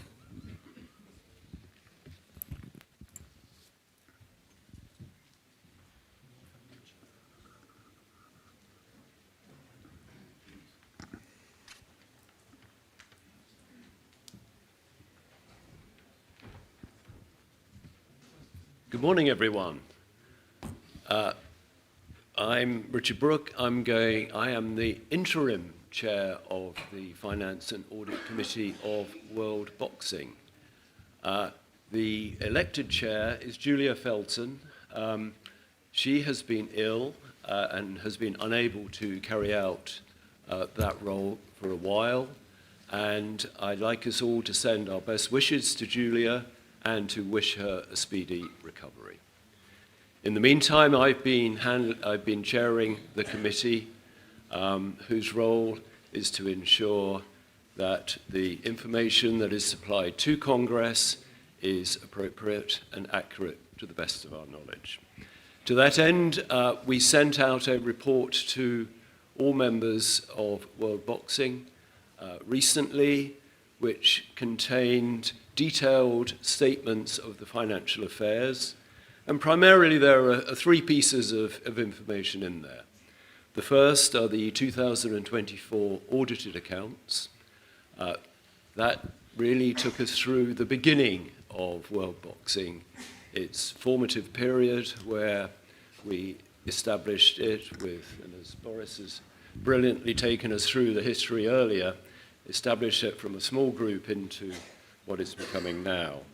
And then 2025 year to date, we're not through the year yet, but we have the statements for the first 3 quarters of the year, and we can show how we've built up our resource and capability over that time. And then, most importantly, probably 2026 budget, where we look forward to where we're going next year and set a budget to achieve the considerable challenge that's ahead of us to move on to the next level. So let's just have a look at that, if we may. And we start with the 2024 audited accounts. And you can see the numbers are pretty small, just with the income is really the subscriptions from the member countries. And the expenditure was pretty small, but more than the income. And so clearly that needed funding, and that funding came in the form of loans, led by USA Boxing and supported by GB Boxing. And I'd like to extend our thanks to those federations for giving us the wherewithal to start us on our journey. The 2024 accounts have been signed, they've been audited, and they are on the website. They don't need any further approval. So then we go on to 2025, the year we're in now. And I think when we started 2025, I think we all knew it was going to be a tough year. We didn't have IOC recognition in any shape or form at the beginning of that year. And to get there, we knew we had to go through a very complex set of processes, setting up the rules, setting up the processes, setting up the structure that we needed. We have come through that, I think. I think we've made excellent progress during the year. It has been tough. It's relied a lot on a very small staff within World Boxing in Lausanne, supported by the accounting department of USA Boxing. And the income has, again, been very limited in terms of the revenue coming in from the member countries. However, there was one very bright light in that period, and that was the competition activity, particularly the championships in Liverpool. England Boxing were privileged to be a co-host with GB Boxing of that event. And that has had a beneficial effect on income in terms of hosting fees, in terms of sponsorship, in terms of TV rights, and gave us, I think, a glimpse of what we can achieve in the future, and I'm confident that we will be able to do that. So because of that, unbelievably, we have in 2025 a small profit for the time being, but it will go away quickly because in Q4, which we haven't yet reported on, we have a lot of expenses. We have to carry on that drive. So my thanks go out to everybody who worked so hard in 2025 to cope with that real shortage of finance, that real challenge to meet the hurdles that were put in front of us. And I'm pleased that we've come out in this positive way. So that then, I think, takes us on to probably what is probably the key point today, which is the 2026 budget. If we can put that up. And as we've said here, there are some key elements to that 2026 budget. It is very much taking us on to the next level. We have to build up our staffing capability. We have to prove that we have the competitions, that we have the structures, that we have the processes, that we have the financial reporting and integrity processes behind that. All of that takes money, all of that takes staffing, all of that takes commitment. We have made some assumptions about the level of revenues that we'll receive in order to enable us to achieve that. And the big assumption, of course, is the money that's coming in from the IOC. We don't yet have that flow of money. We believe strongly that there is a commitment on both sides to achieve that flow, but we know we've got to work hard to get that, to gain the trust, to put in the systems in place that are there. So I do put a big proviso on this budget. Those revenues are not guaranteed. It's not uncommon for organizations to have a budget where the revenues are not guaranteed, but I want us to be all aware of that and go into that with our eyes open. We've also made assumptions about continuing revenues from competitions, and I think we're all looking forward to seeing those unfold for the year ahead. So just in terms of the key numbers, you can see that we have we will be putting in requests for funding of around €1.5 million in order to achieve what we're setting out to do that. So I think just to finish, just to add some sort of colour to what I've been saying, we can move to the final slide. That the financial situation remains challenging. The Financial and Audit Committee will be meeting regularly to monitor where we are with it, to make recommendations to the Executive Board, and I urge the Executive Board, please do work with us on this. We need to get through this time to get us to where we want to be. The World Boxing still lacks the infrastructure and resource that it needs. We don't have, for example, an accounting department within World Boxing. We need that. We're a substantial organisation. We have to move forward, and we have to have that resource in order to make sure that we provide proper stewardship of the roles and the money and the resources that are entrusted to us. Realising also that realistically, we need that IOC support. We're not going to get there through our own resources, through the limited ability to raise revenues and funding outside of that, at least not in the short term. So our focus will be very much to ensure that we meet the challenge provided by our funding partners to give the accuracy, the integrity, and the stewardship that they rightfully require. And therefore, I'd like to suggest, propose, recommend that this Congress approves the 2026 budget with the provisos, with the understanding, with that background that I've been able to give you today. I recommend the budget to you.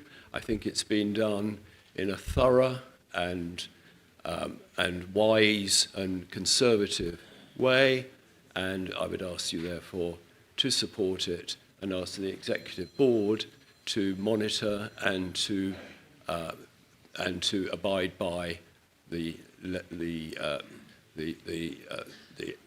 parameters that are provided within that budget. So thank you very much. I'm happy to take any questions either directly now or within the room. I'd also point you to Chris Cugliari, who from USA Boxing and a member of our finance committee, who has been extremely helpful in putting that budget together and has a detailed understanding of everything that's in there. So thank you very much. I wish you all well. I'm looking forward to the future.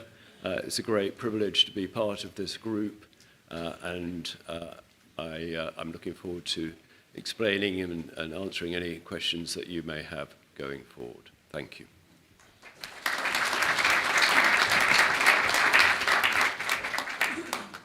So were there any questions for Richard? If not, we'll jump into the approval. Nope. Okay, thank you. So the first one up is the approval of the 2025 Finance Report and Audit Report. Karen, can you please put up the voting? So all voting delegates, please vote if you're in favour of the 2025 Finance Report and Audit Report.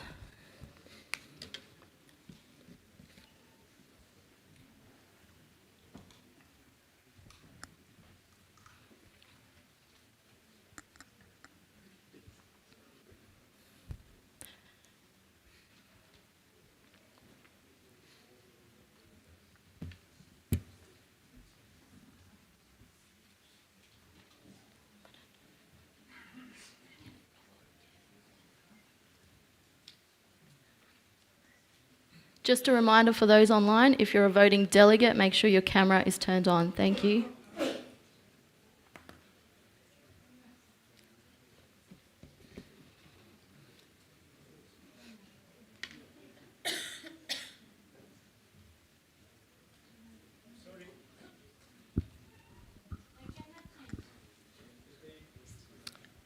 They just push a wrong button and she want to change it. Let me...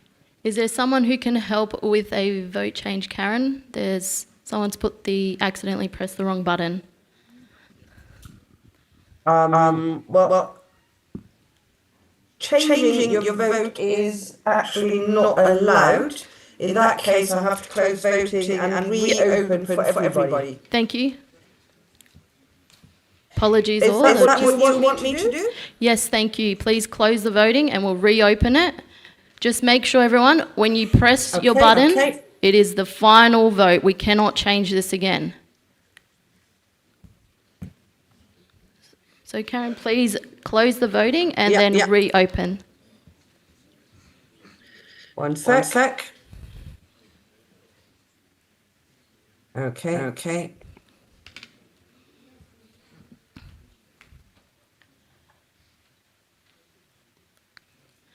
Karen, please let us know when the voting is open. I will definitely. Voting is open now. Thank you. And just a reminder, make sure you vote. We're not changing your vote. Thank you.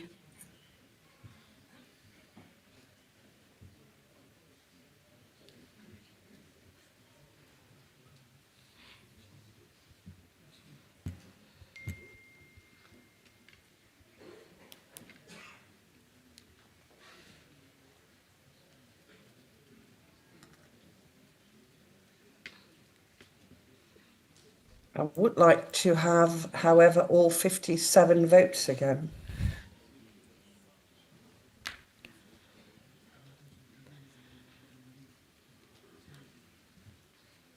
National Federations, those who haven't voted, please vote. And we'll be closing it in 30 seconds.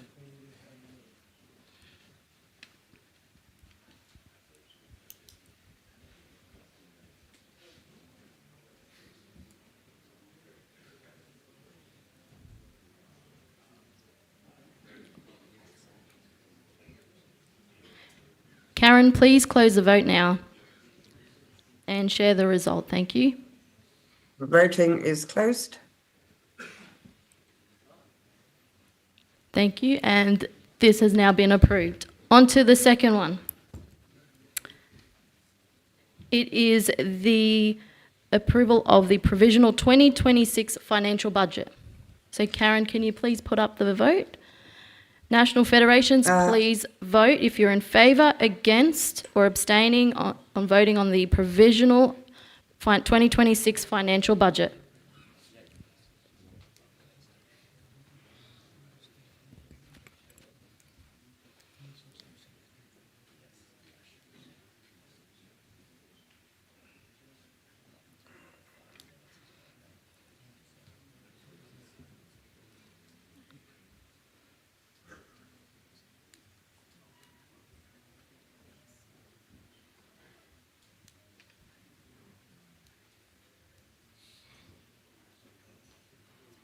For those national federations, both in the room and online, who haven't voted, please vote.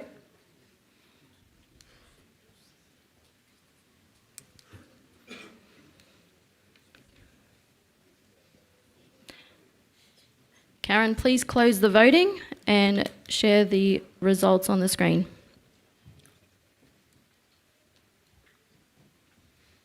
Voting is closed. There you go. Thank you. And that has passed. And on to the final approval. Karen, if you can please put the next one up. It is the approval of the external financial auditor for World Boxing. So national federations, please vote if you're in favour, against or abstain.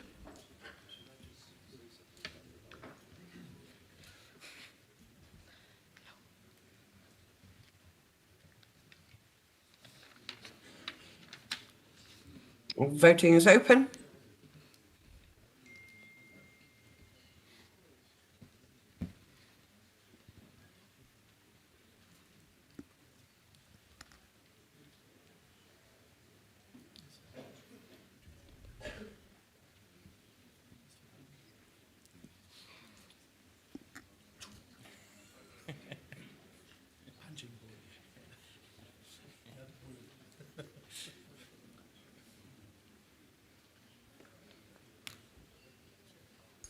Karen, please close the voting and share the results.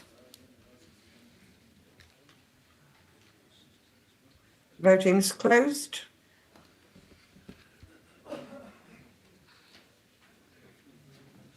Thank you. That has now been passed. Now, on to the next agenda item is the...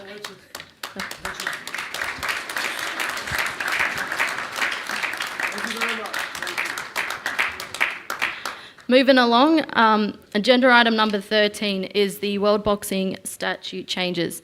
As presented at the 2025 Extraordinary Congress by myself and Len, we've worked hard to amend these changes to ensure we are compliant with governance requirements as an international federation, but also the growing of our organisation. These statutes have had several key stakeholders involved to ensure we meet all requirements for world boxing. These amendments, as I mentioned, has been circulated early this year in March and is been on our website since then. And we thank you all for your input during this process. For the voting on these 146 amendments, we're not going to do them individually, we'll be doing them as one bulk.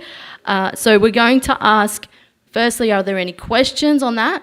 I'll take a moment to look. If there aren't, we'll then proceed to a vote. Awesome, no questions, we'll proceed to a vote. So we are going to approve or abstain or against the approval of the changes to the World Boxing Statutes as circulated.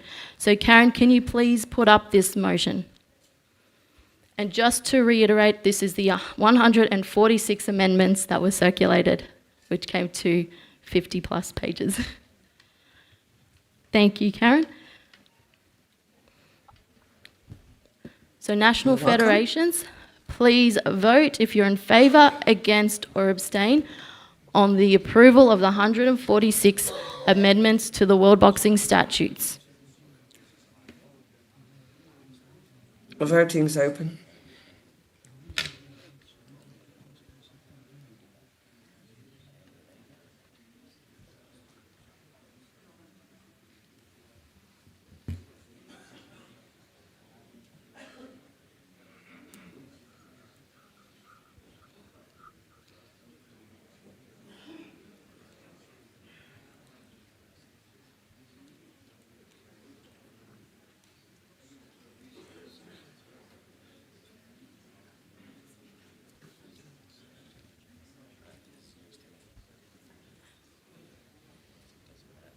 For those National Federation delegates who haven't yet voted, who's in the room or online, please do so.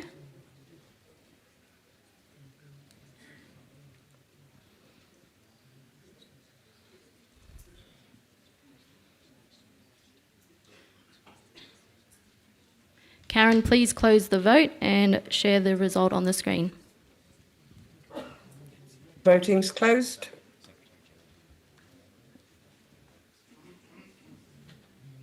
Thank you so much, everyone, to this particular one, and like to thank Len from Netherlands Boxing for assisting us in this big changes.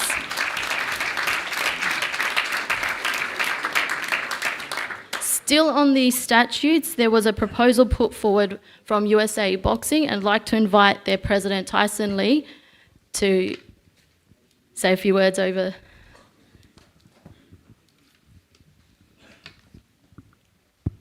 Thank you, Donna.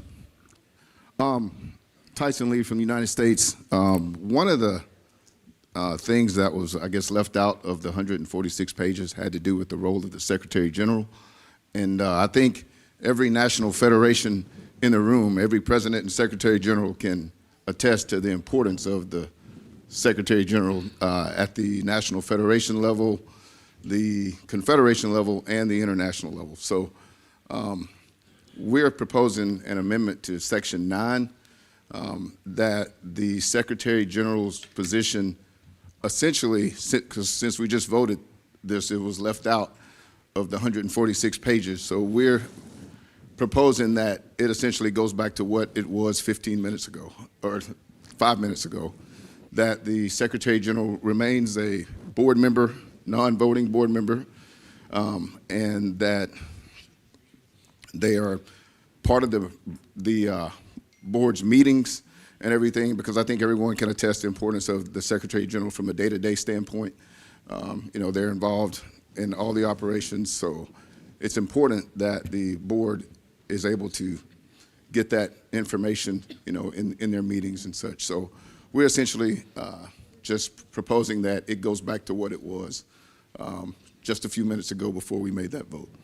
Any questions? Okay, thanks. Thank you, Tyson. So if there are no questions on the proposal that was shared and circulated from USA Boxing, we'll move it. Oh, yes, sorry. Got one.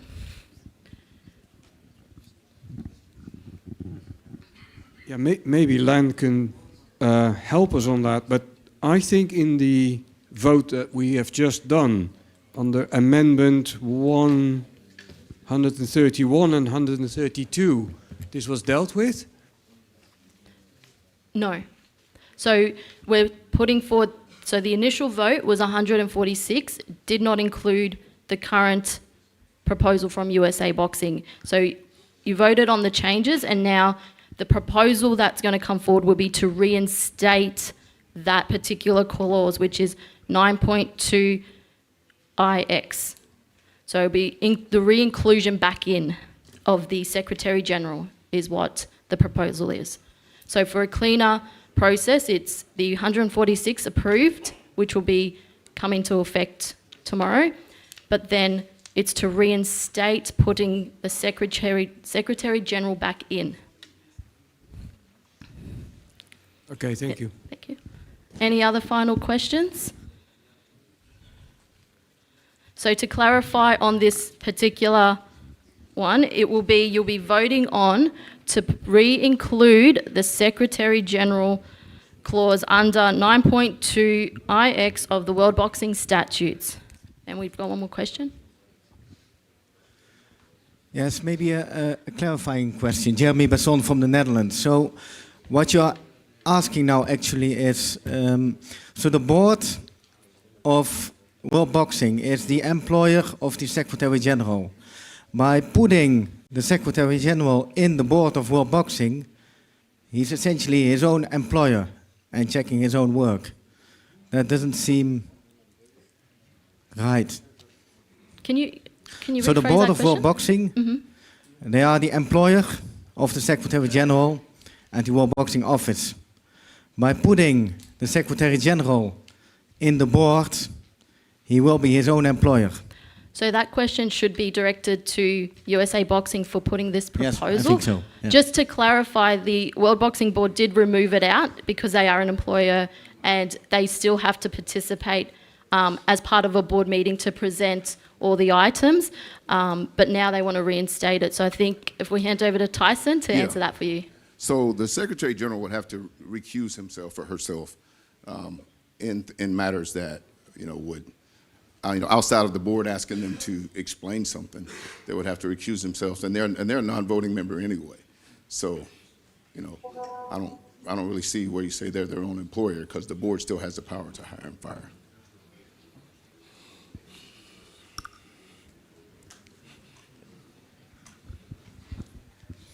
Okay, thank you for the clarification. So, yeah, I would say I know sufficient. Yeah, I think my opinion would be the board needs to be governing the operations, and the Secretary General is is working for the board in that essence. Thank you. Thank you. I think we've got another question. Hungarian National Federation. We are in favor of the US motion. Yes, indeed, this is actually proven by international practice, and with non-voting right, there is no conflict of interest. And I believe that for the operation and for decision-making process, this is really and truly needed. Thank you. Are there any other questions from the voting delegates? So, hello again. So, first of all, I'm grateful for USA Boxing for the proposal, because I highly think it's a need. And my question for those that are probably not in the same opinion is, how can the board of directors collaborate with the operational without a secretary general in the board of directors? I mean, if, as Hungary said, if there is no voting right, there is no conflict of interest. And really how they can collaborate if there is no transparency. Very good Maybe point. a question for Netherlands, so Jeremy, who is in opposition.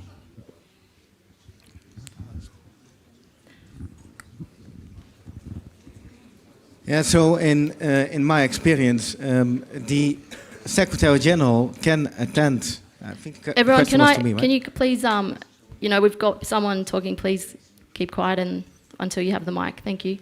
Please proceed. Yeah, so by not being part of the board, the Secretary General, of course, can attend the board meetings and function as an employee, making all the agendas, taking the notes, etc., etc. So he doesn't need to be part of the executive board for that. So I think the cooperation can be just as good as it needs to be without the Secretary General being part of the board. Thank you. Tyson? Okay, so all I'll say is it's worked up to this point, and this is the way that we've done it. I don't see any reason to change it.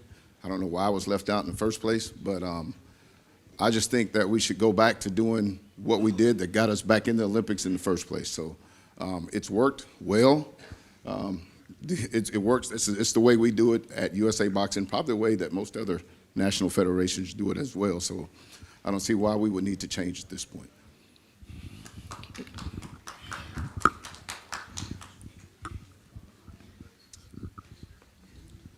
Hello everyone, my name is Lenny Waar from the Dutch Boxing Federation. I have a question for USA Boxing. Do you also think that the Secretary General should then be appointed by the Congress, just as other executive board members?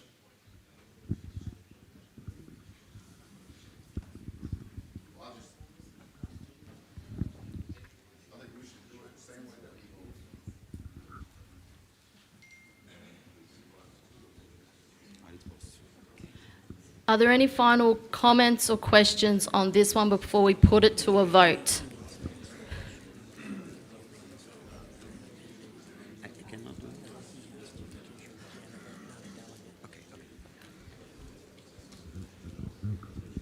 There's just one more comment, and then we will close the discussion and move to a vote.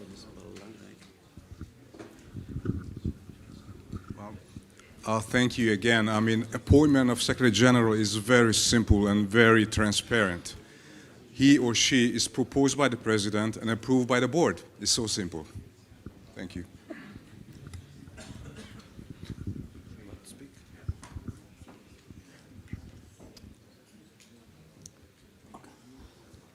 Yep. Yes. Okay. So I'm speaking in the name of Belgium. name of my president.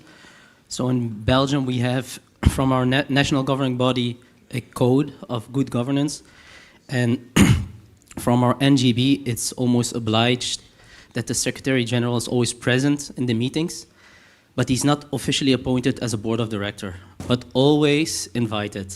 So it's like, informally, he's always present, because they need to have a good line of communication, a good contact, because the Secretary General is always present in all operations and represents all the employees and all the operations. So I think, like, at every meeting, he or she needs to be present to have a good operation on the field, as long as there are no conflict of interest. For example, putting in place no voting right, or not appointing him or her as a board of director, but always being invited on the meetings of the board of directors, for example. So, like, a code of conduct should be put in place. Non-voting rights should be clearly communicated. And as we do it in Belgium, to answer the question of our Vice President of European Boxing, the Secretary General is an employee and recruited through the board of directors. Thank you. There's a gentleman just down.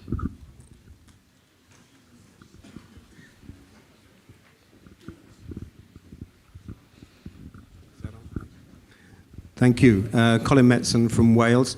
Can I ask for the rationale why it was removed? Perhaps that's a question for the board, because obviously we voted for it, so there's a reason why it was removed. Just, we normally have rationale for things. I'm happy to accept the board's rationale. I just wonder what it is before we decide to either reinstate it or not. Len will take this question on behalf of the board, as it was part of the... Yep, thanks, Len. Yes, thank you. Just for clarification, I was part of the legal process and the discussions with the IOC regarding the amendment of statutes. It was upon recommendation of the IOC and good governance principles, as mentioned by you, Ibrahim, that the Secretary General is not part of the executive board. However, of course, everyone agrees the Secretary General should be part of the meetings, should be there, and should be aligned with the board. So there's no change in that. He's available and present at the meeting, but he's not part of the executive board. And the reason for this, the rationale, is good governance principles. I also want to clarify that if you go with the motion from USA Boxing, you also have to think, if the Secretary General becomes part of the executive board, this can mean that, that he should be appointed by the Congress. If you don't want this, or if you want to have him appointed by the board, as mentioned by Hungary, then you also have to put this in the rules. So we have to think through this. Yeah. Okay, so what we're going to do is we'll close the discussion there and we'll put it to a vote.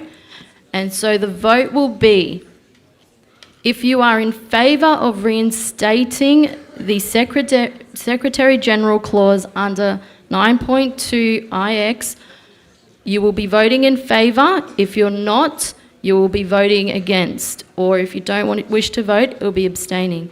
So can I get all the voting delegates, and Karen, please open the vote for the proposal from USA Boxing to reinstate the Secretary General clause under 9.2 IX of the World Boxing Statutes.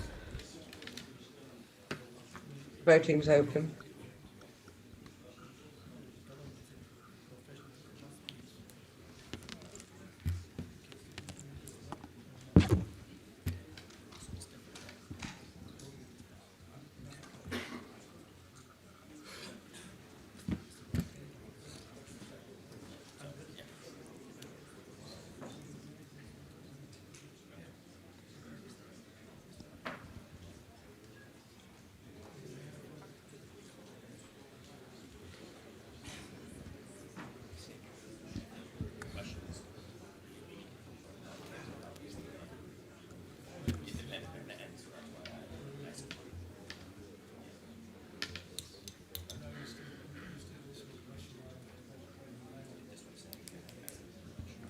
For those who have yet to vote, please cast your vote.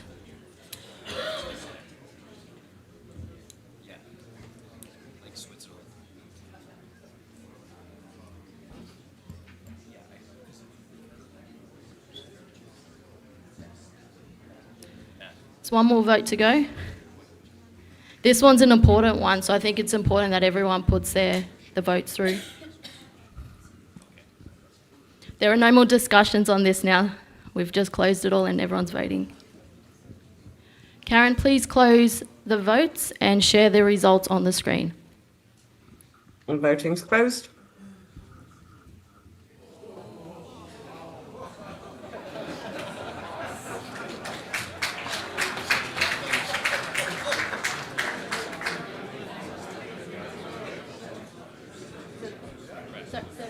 Rejected. Motion is rejected. Okay, everybody. So for this one, the motion does not pass. So it will remain as is, as per the previous, with the removal of the Secretary General. Thank you for that. Great discussion.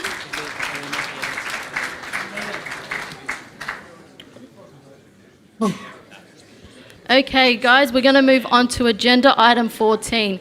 So please stay quiet as we finalise the next lot of bit and then go on to a lunch break. So then agenda item number 14, we will hear presentation from the candidates of the President and Vice President seats. Each candidate will have 5 minutes to present to Congress and will commence by position order, and that being the President's position. So I'd like to invite Gennady Golovkin up to the stage to present.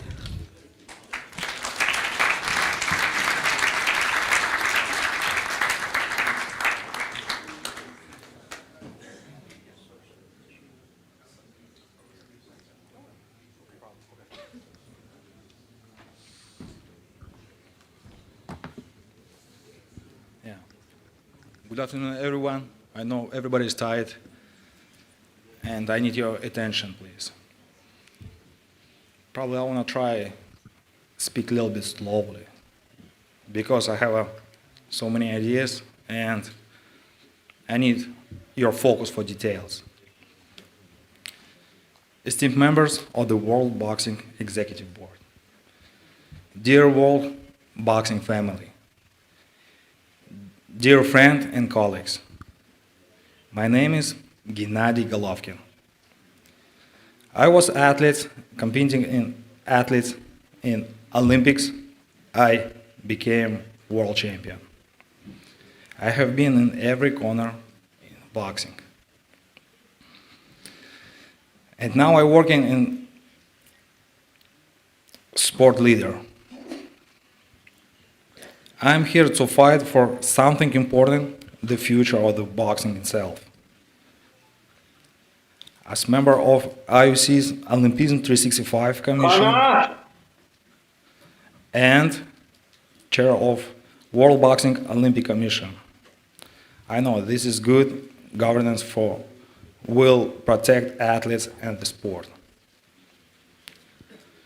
With your help, I will do everything to restore trust in world boxing. Together we can achieve full IOC recognition and secure of places, not only at Los Angeles 2028, but at all future Olympics. My manifesto, I present 4 pillars to guide us. Number 1, athletes first.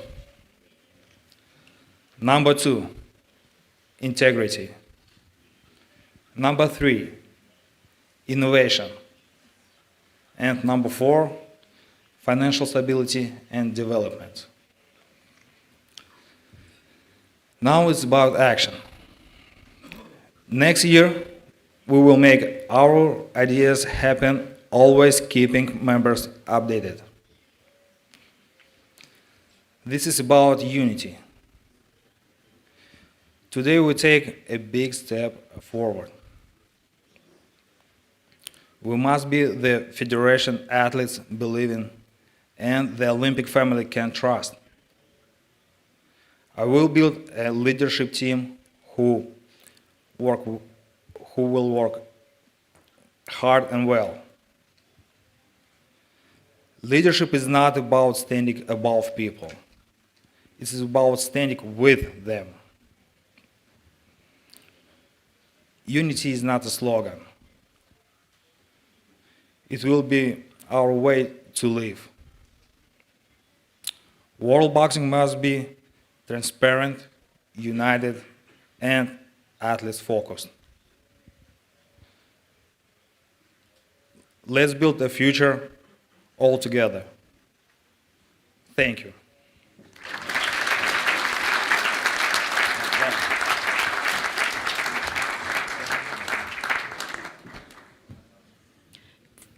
Thank you. We'll now move on to the President's positions and invite Chaiwa Chopma to the stage to present. Thank you.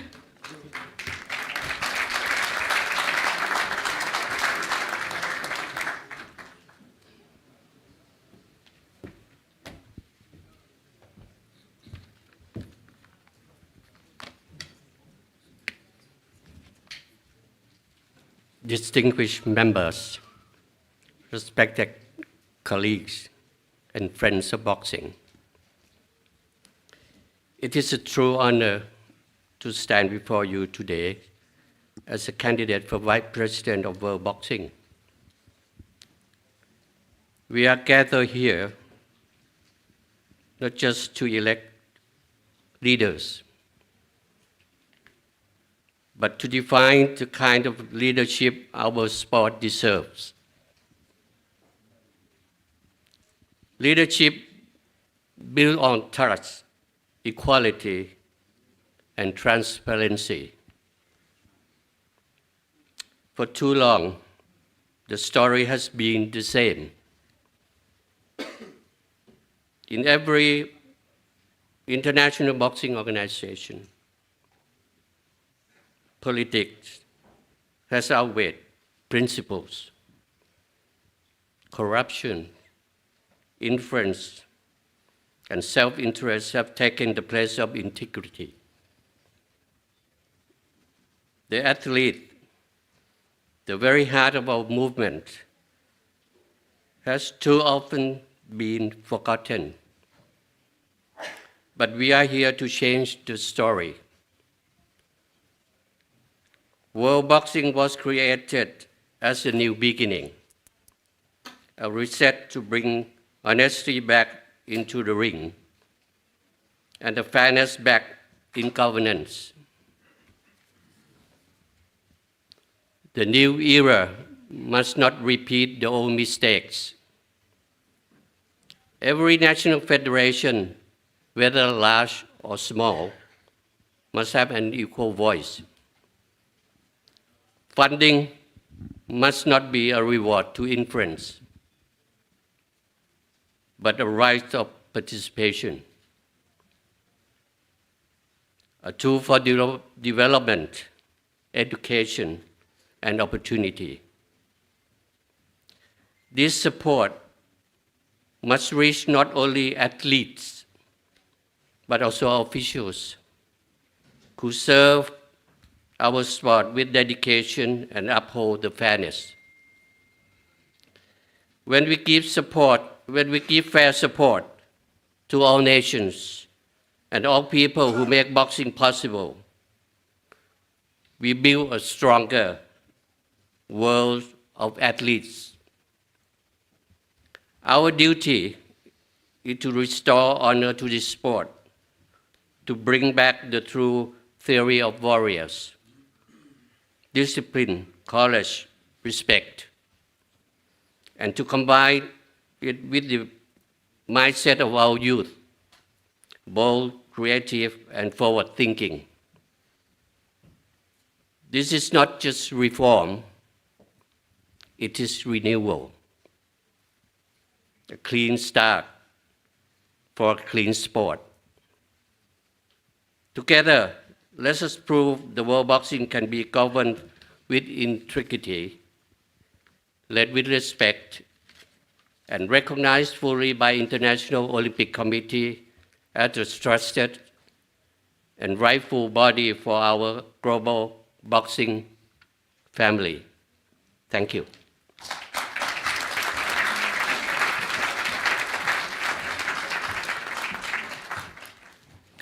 Thank you. Now I'd like to invite Ryan O'Shea for his presentation.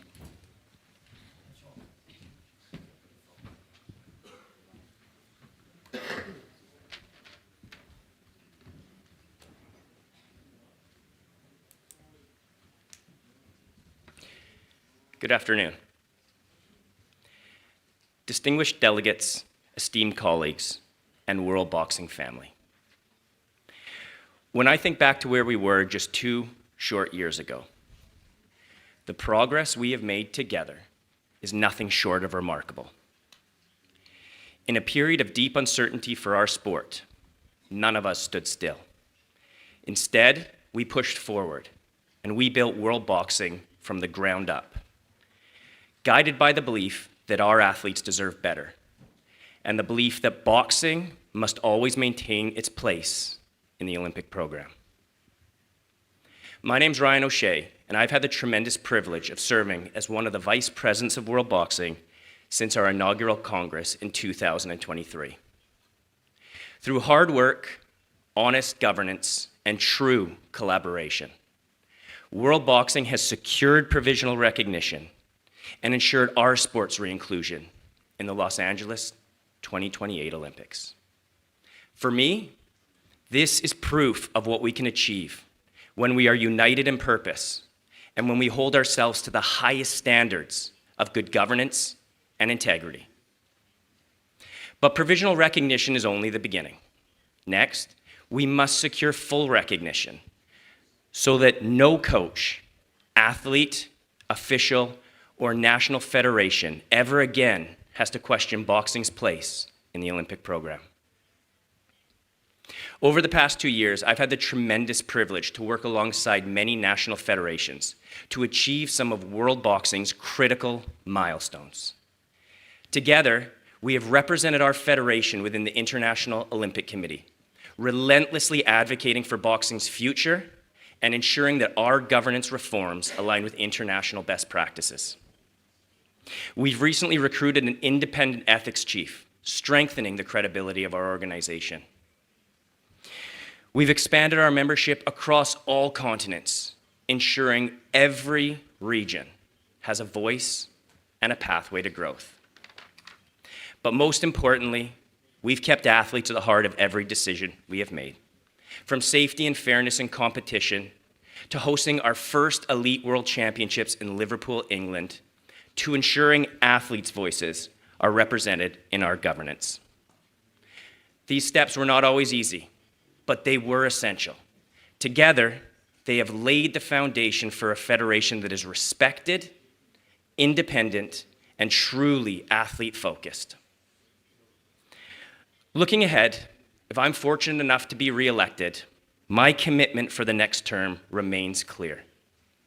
First, we will secure boxing's place in the Olympic program. We will continue to work hand in hand with our stakeholders in the IOC to ensure our sport remains a core part of the Games, not only in LA 2028, but also in every single Games that follows. Secondly, we will strengthen our governance and independence.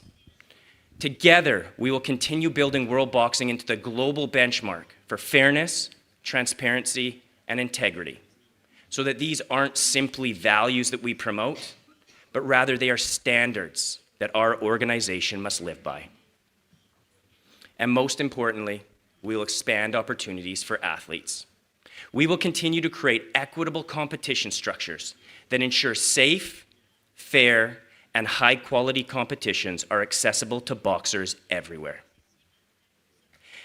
Just a few short years ago, there were serious doubts about whether our sport and our federation would ever have a home within the Olympic family.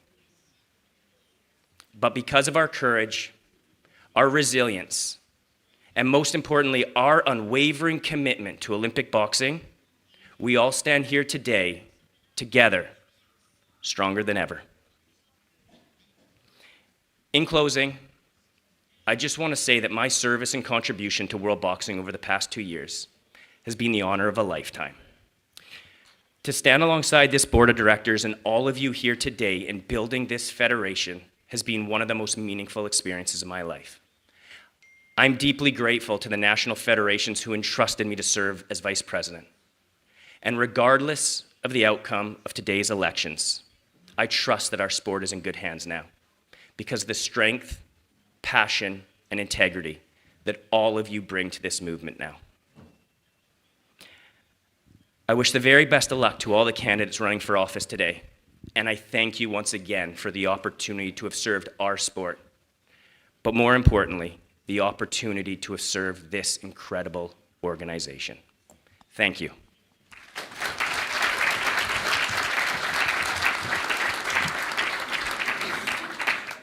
Thank you. Can I please now ask the candidates, are you happy with your time to present at this Congress? Good. Cool. Thank you. Now we'll take a lunch break. I know you're all wanting some food. Please enjoy the lunch break. Be seated back here in this room at 1:15. We will return and move on to the elections for the President, Vice President, and 2 board member positions. Can I please ask that everyone please come to the front of the stage for a quick photo and then head off for lunch. Thank you.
afternoon, everyone. Hope you had a lovely lunch break.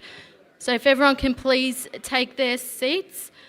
Before we jump back into our official proceedings, I'd like to invite our Vice President, Matt Holt, to say a few words.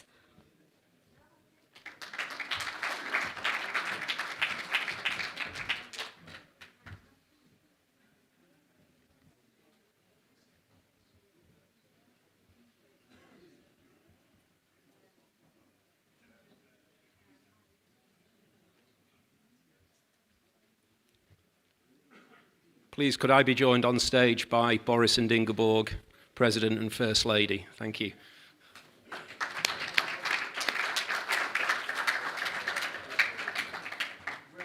Please, next to me, Boris.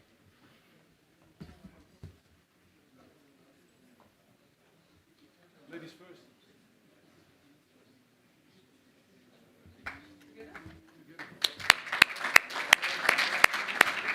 Thank you. President Ingeborg, Vice Presidents, board members, delegates, esteemed guests. On Saturday, the 15th of July, 2028, that's a date that will be memorable for all of us. Our first boxers will enter the ring at the Peacock Theatre in Los Angeles at the 2028 Olympic Games.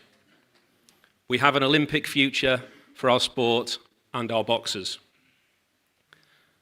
As we've heard today, this is the result of the contribution of many people, but it's also the result of the contribution of one person more than any.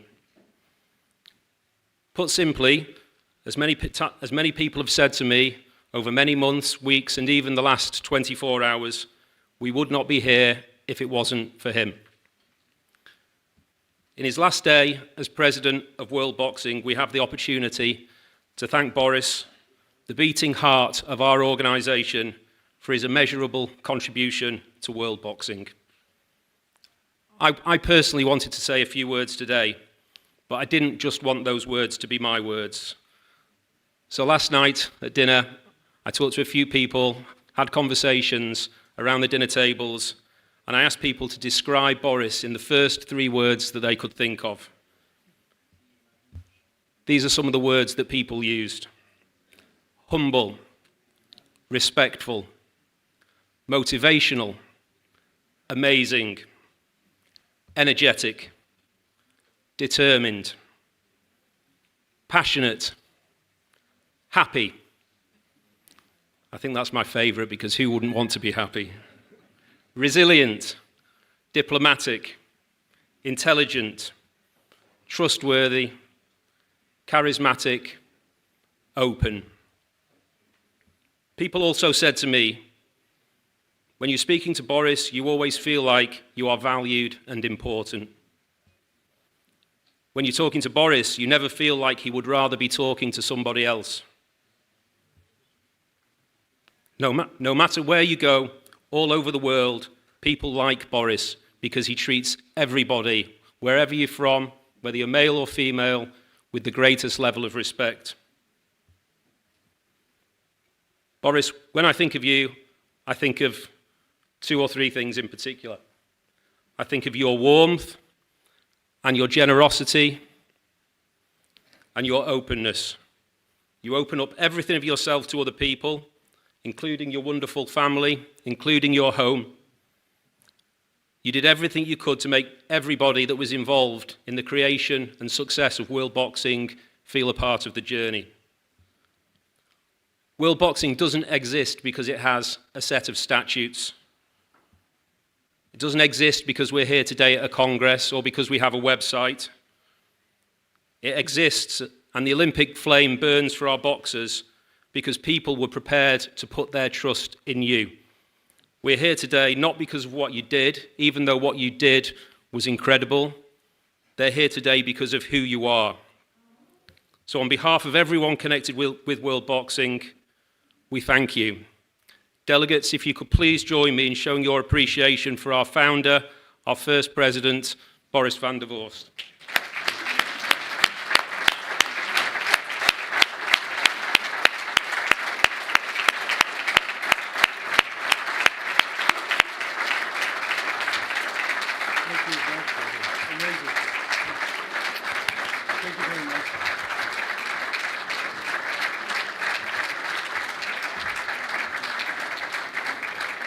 Thank you. Thank you. We have some just some very small presentations. So I don't think anybody, and Boris has reflected on this already today, I don't think anybody should underestimate the contribution that Ingeborg has made to this journey as well. She's been behind Boris every step of the way, and I know, and I've seen it at first quarters on many occasions, she's been his rock. So we just want to thank you as well, Ingeborg, for everything you've contributed to the organisation and also your support of Boris through the journey.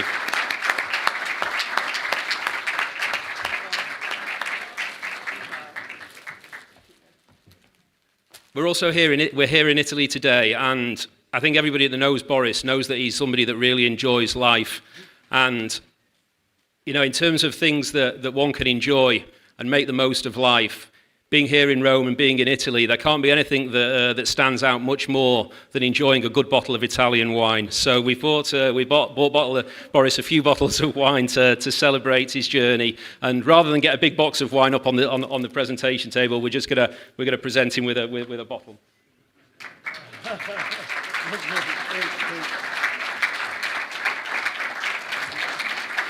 Thank you very much. One more round of applause for Boris and Ingeborg, please.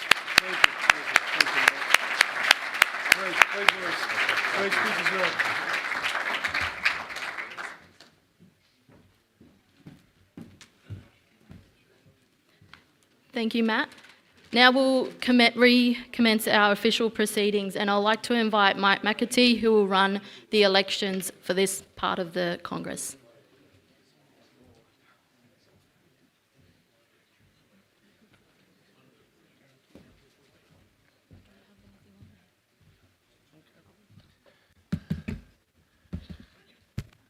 Thank you, Dinah. So as we move forward, and thank you, Boris, Ingeborg, for what you've done for world boxing.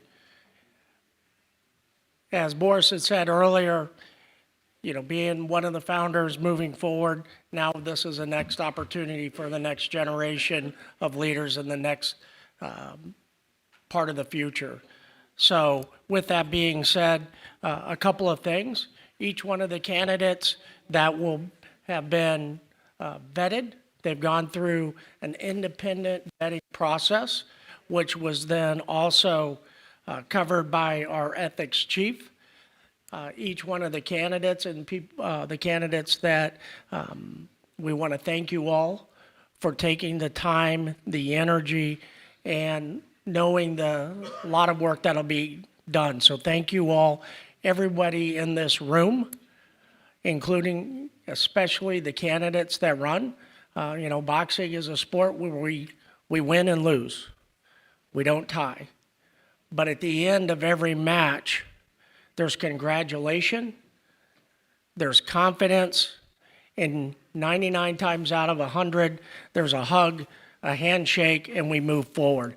So all candidates, national federations, please give all our candidates a big round of applause because they're all winners.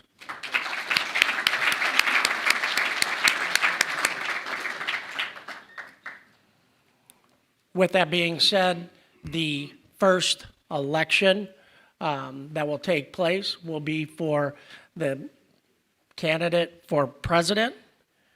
There is one candidate that is running per the current World Boxing Statutes 11.115. Elections can be taken by secret ballot, voting system, or electronically, or by acclamation from the Congress can be accepted if there is only one candidate. With that, would like to propose or open the election for President Gennady Golovkin by acclamation, by a voice vote, or more importantly, by clapping.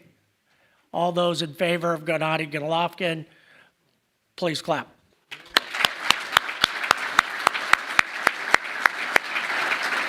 Okay.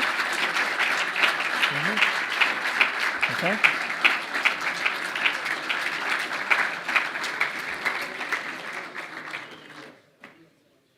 All those opposed?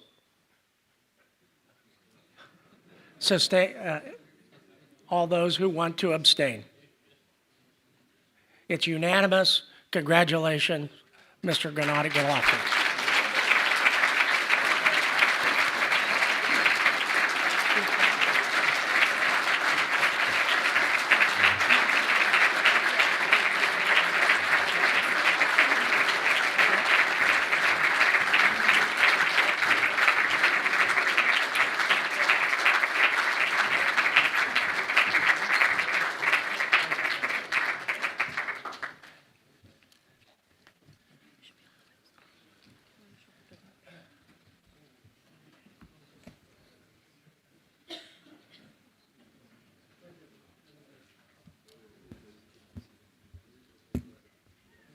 Now we'll move into the election for vice president.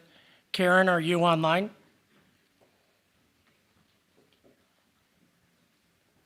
I am online and ready for voting. So you want them up? Yeah. We have two candidates for vice president. We would like to thank General Triwat and Ryan O'Shea for their ability to run. And at this time,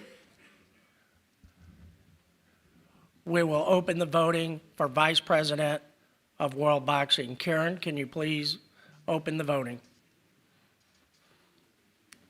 Voting is open.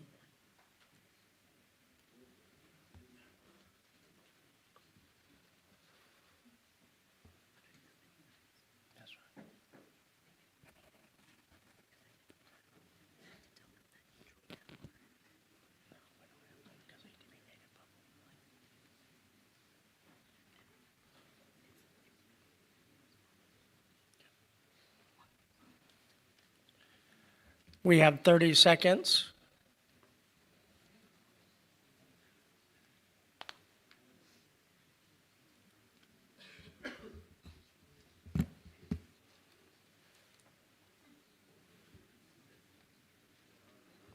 Ten seconds left to vote.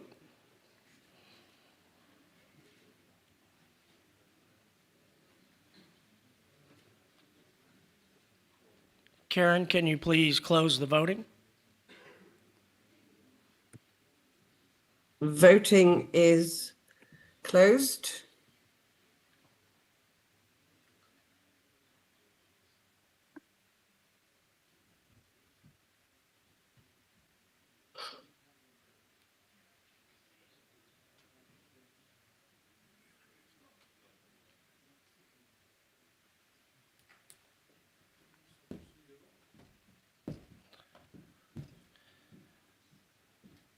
Per the voting, with 32 votes, or 57% of the electoral votes. I'd like to issue congratulations to Ryan O'Shea.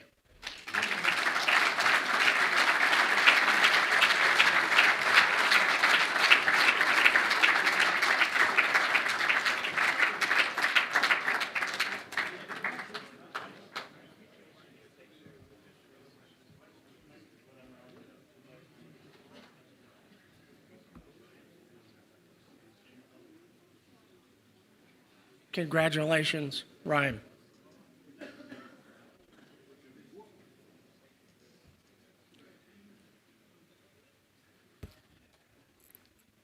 The third election will be for two positions for the Board of Director of World Boxing. Karen, at this time, can you open the voting for Board of Director?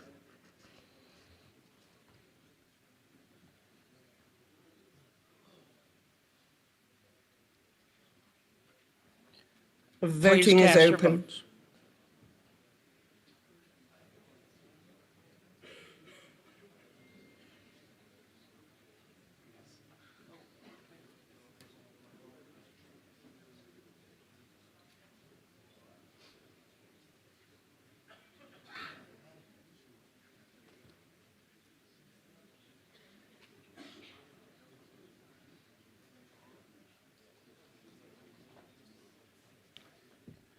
You will see that there is more than 57 votes because each voting delegate has an opportunity to vote 2 times.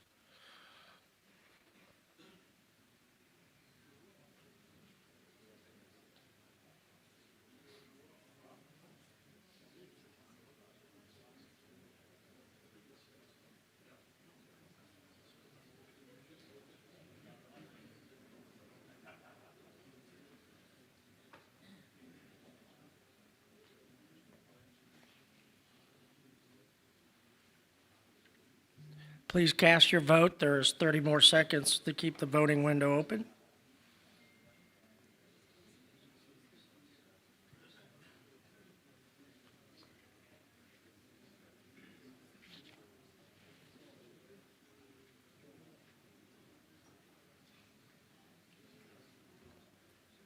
You have 10 more seconds.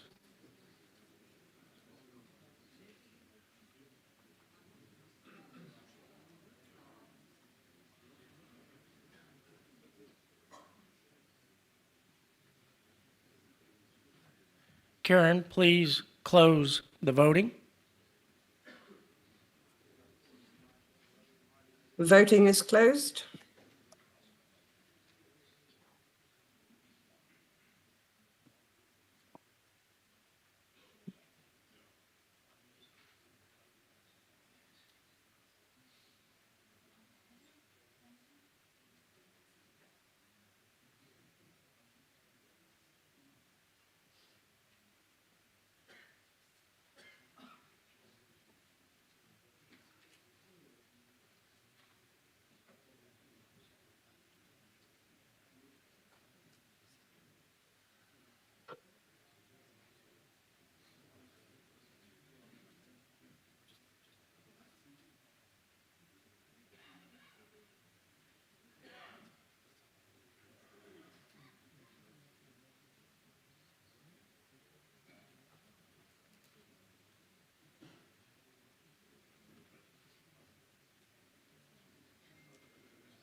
For 2 positions for Board of Directors of World Boxing with 38 votes or 67%.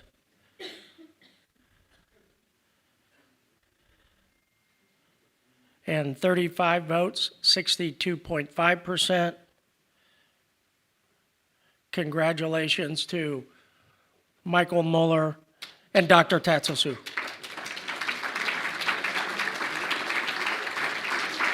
Karen, can you please reveal the vote? It should be visible now.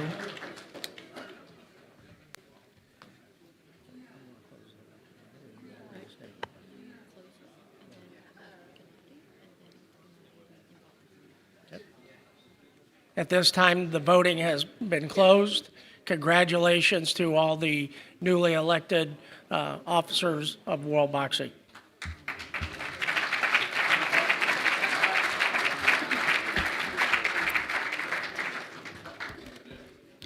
Thank you, Mike.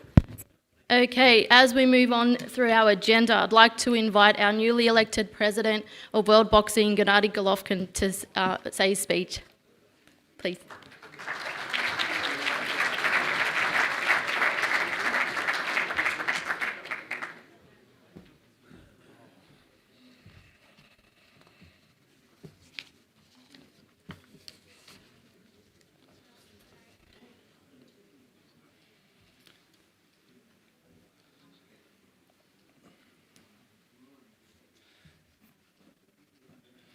Dear World Boxing family, I'm so excited. I'm not nervous, I feel so comfortable. I'm so excited about next step. First of all, I wanna say thank you for Mr. Boris. I want more respect. I find words for tell you like big thank you, big respect. I want to say thank you for Mr. Boris van der Vorst. Please.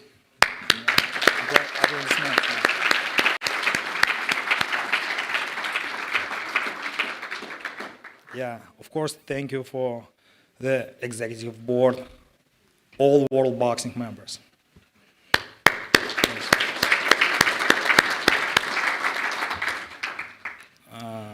Welcome also, but new members who have just joined us. Thanks.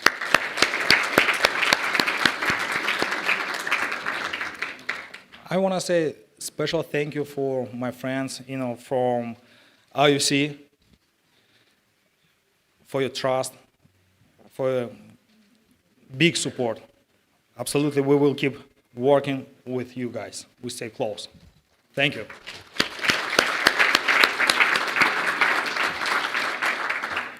It's my pleasure and great honor to stand here as president of World Boxing.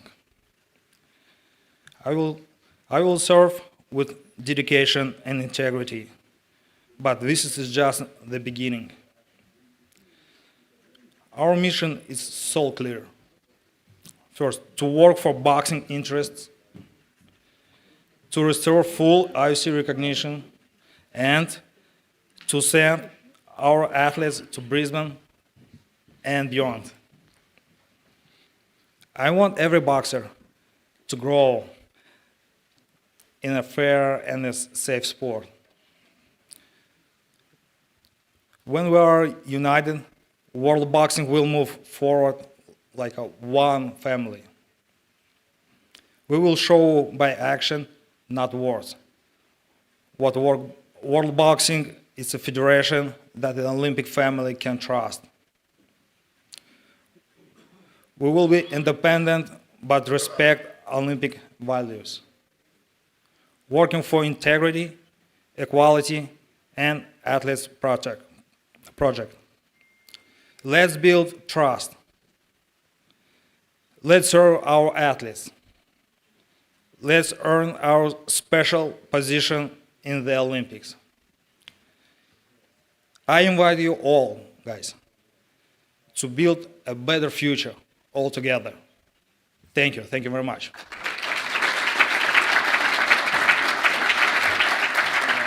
I go here? Yeah, no. Can I go here?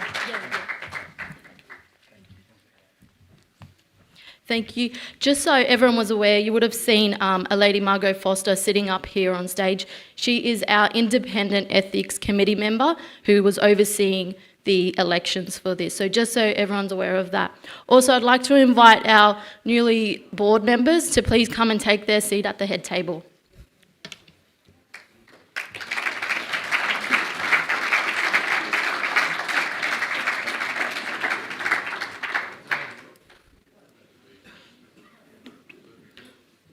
Come on, board members. You know who you are. All the board, come on.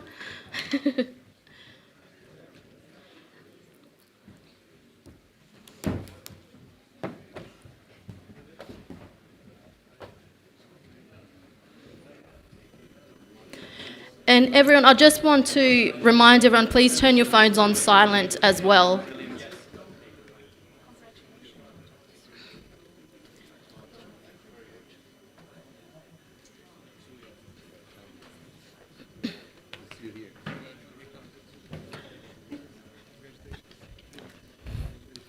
Okay. There will be plenty of time for photos at the end for the new board, so please, as we continue with the rest of the Congress, I ask the photographers to head to the side or at the back of the room. Thank you. Okay. The three photographers at the front, please take your seats to the side or at the back of the stage, back of the room. Thank you. We're up to agenda item number 17, is the approval of new members who have been endorsed by the World Boxing Executive Board. They will commence as a full member at the conclusion of Congress, pending the National Federation's full members vote. The list has been circulated and will be on screen shortly, and we will ask that all voting delegates to please select all members you wish to approve as a full member of World Boxing. So Karen, can I please get you to put this up on screen and open the voting? Yes. One remark here. I will open voting in a second. To choose the option I select all federations, people have to scroll down because first we have the full list of 49 candidates, and option number 50 would be then I select all of the previously mentioned federations, just for your information. I will open voting now. Thanks, Karen. So all full voting delegates, please scroll through the list as Karen has mentioned and approve members.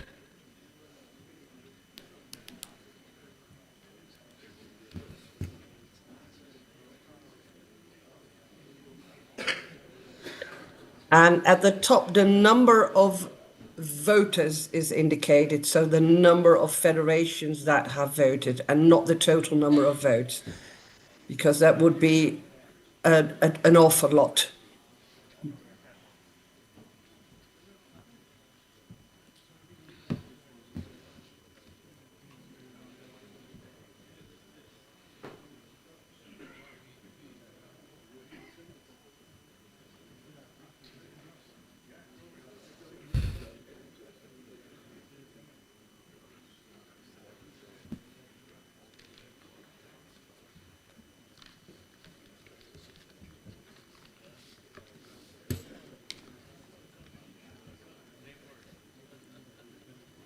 And of course, if you do not want to select all of them, you are free to select as many as you want from the list, but that takes a little more time.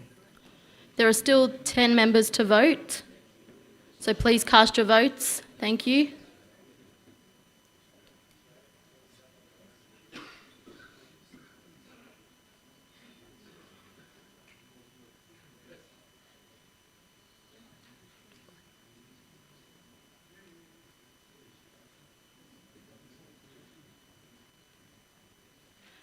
For the voting delegates, there are still a few of you to vote. Please make sure you've voted. If you have any issues, please raise your hand and a team will come to you.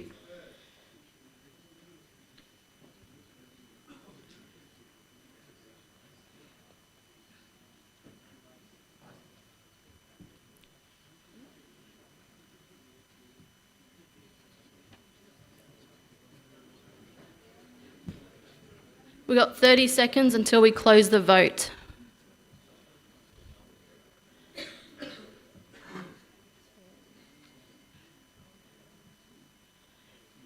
Karen, please close the vote and share the results. Okay, voting is closed. As you can imagine, I cannot show all results on one slide.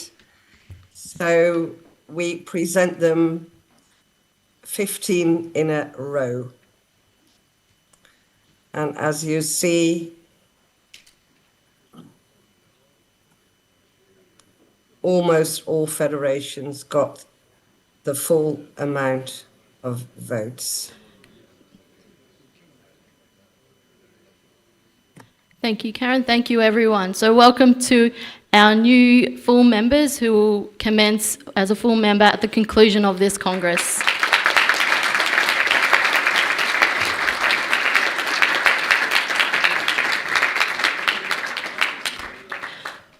Couple more items to go.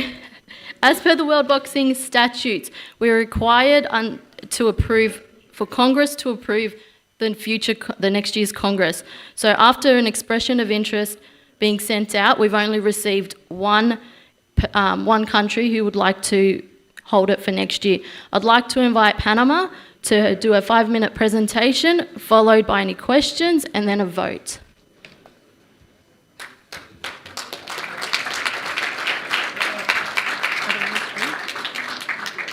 And I believe they are online, so please look at the screens. Thank you. Is someone here? Oh, it's coming.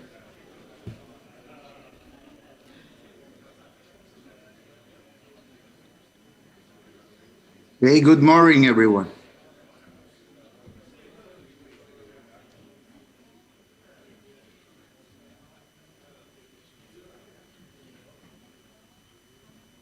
Welcome to Panama, where worlds converge. With its connectivity, ease of access, and privileged geographical position, Panama offers a unique experience. Arrive in Panama on a non-stop flight from major cities across the Americas and Europe, and be awed at our cosmopolitan city that hosts the engineering marvel that is the Panama Canal. Panama offers a safe environment with top-tier international hotel chains and exceptional event venues, including the expansive Panama Convention Center. Experience the contrast of Panama City's modern skyline, boasting some of Latin America's tallest skyscrapers, against the backdrop of historic sites like Panama Viejo and Casco Antiguo, both UNESCO World Heritage Sites. Immerse yourself in the surrounding natural parks, such as the Metropolitan Park, the Soberanía National Park, and Cerro Ancon. Panama City's vibrant culture and biodiversity await. Enhance your stay by exploring the diverse shopping malls, duty-free stores, and savoring the rich gastronomy that Panama has to offer. Venture beyond the city to explore day trip options such as Taboga Island in the Gulf of Panama, or cultural encounters with the Emberá indigenous community along the Chagres River, or with the Gunas in their lands. Embark on a historical journey via the Interoceanic Railway, traversing lakes and tropical rainforests, connecting two oceans, or spend time at one of the Panama Canal's visitor centers in the Miraflores or the Agua Clara locks. Indulge in unique culinary experiences, breakfast in the Pacific, lunch in the Caribbean, and take in panoramic views from the top of the Baru volcano in Chiriquí province, where you can savor freshly brewed geisha coffee. Experience the natural wonders of Panama. Our wildlife is rich and diverse. We're the home and a place of pilgrimage to more than 1,000 bird species. Turtles nest on more than 200 of our beaches, and thousands of humpback whales swim through our waters. Discover stunning beaches and islands, including Bocas del Toro, Santa Catalina, Pedasí, Tonosí, and the Pacific Riviera. Perfect for surfing, diving, snorkeling, and more. Trace the colonial roots and pirate history in Panama Viejo, Casco Antiguo, San Lorenzo, Portobelo, Camino Real, and Camino de Cruces, all within an hour of the ports. Visit the Frank Getty Bio Museo at the Amador Causeway and delve into Panama's transformative history. Immerse yourself in the rich cultural heritage of Panama's 7 indigenous communities and Afro-Caribbean descendants, experiencing their traditions, cuisine, and way of life. Panama offers what travelers desire and provides what you need for an unforgettable journey. Welcome to Panama.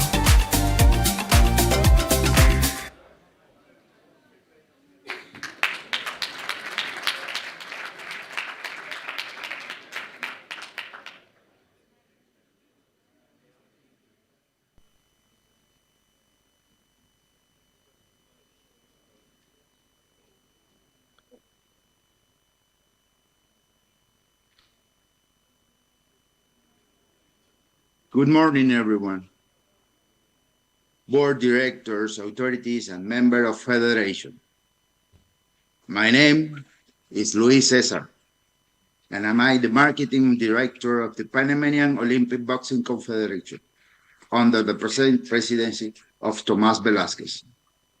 This is an honor for us to present our proposal to host the next Congress in 2026. To begin,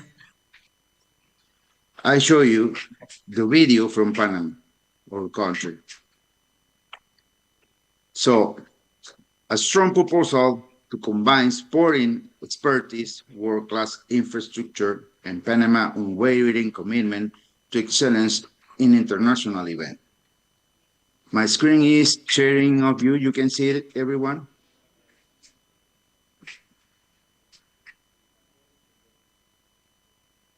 People?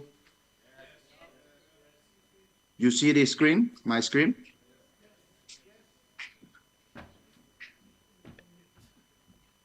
Yes, we can see your screen. Okay. Okay, continue.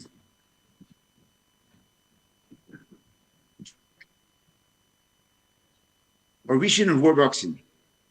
Panama is proud to present its official bid of House of World Boxing Congress 2026, a historic event that will bring together the main federation and leaders of world boxing on a platform titled Innovation and International Cooperation. With the endorsement of FEDEBOC and under my direction, this proposal represents Panama's commitment to the development of the sport kind of role a bridge between continents. We select dates strategically. Day 1, November 20th, arrival of international delegation, and that day, we can register accreditation and welcome ceremony. Day 2, official Congress, plenary session, debates, and key votes. And day 3, votes in favor, conclusion, commitment, and departure delegation. In that date, from November 20 to 22 seconds, 2026, have been carefully selected to avoid any conflict with the World Boxing official competition calendar, which began on November 25th, Asia, ensuring maximum participation from all federations. For now, international scope and participation. We expect more of that, but in this moment, is projected participation based on current World Boxing registration, 140 national federation. We're waiting for 220 official delegates to representatives of participation federation. 40 special guests, board that include board of directors, international media, confederation, and observers. For a total capacity infrastructure prepared to ensure comfort and cooperation efficient full 100. World-class venue, Hotel Panama, is the main venue which holds for over 500 people, state-of-the-art audiovisual equipment, simulation, translation services, strategic location, minutes from Tocumen International Airport, the hub of the America with direct connection of the whole continent, that have every technology, live streaming and virtual participation capability of delegation that require, ensuring global inclusion. Panama is already demonstrated its organizational capacity by successfully hosting the Pan American Boxing Congress in March 2025, this year. Accommodation, transportation, hospitality. We have 2 prices for this room type. Single room, per day, 225. All meals include all meals, round-trip airport transportation, welcome kit, and gala dinner access. The transportation is important to say that in this moment. We innovated transportation feature. Our transportation package include a unique experience delegate with travel via Panama's modern metro system, direct from Tocumen International Airport to the Hotel Harriet. The innovative approach offers delegates an authentic local experience while ensuring efficient, reliable, and environmentally friendly transportation. The second room, double room, 200 per person, include all the means, all meals, round-trip airport transportation, welcome kit, and gala dinner access. All transportation is furnished to excellent accommodation, and additional with Hotel Panama, which serves as a Congress venue and main accommodation. We have coordinated with a network and international renowned hotels like Hilton Panama, Marriott Panama, and Wyndham Grand. We guarantee mobility, coordination of dedicated ground transportation for all international delegations with optimized route between the airport hotels and the Congress venue by low cost. Let me show what is the hotel.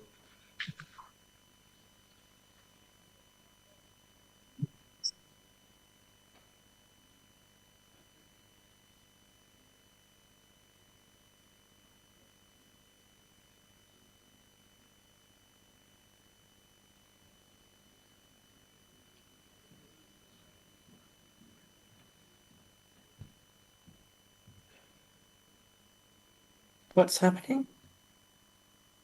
I think it's just frozen. Please stand by. That was the author.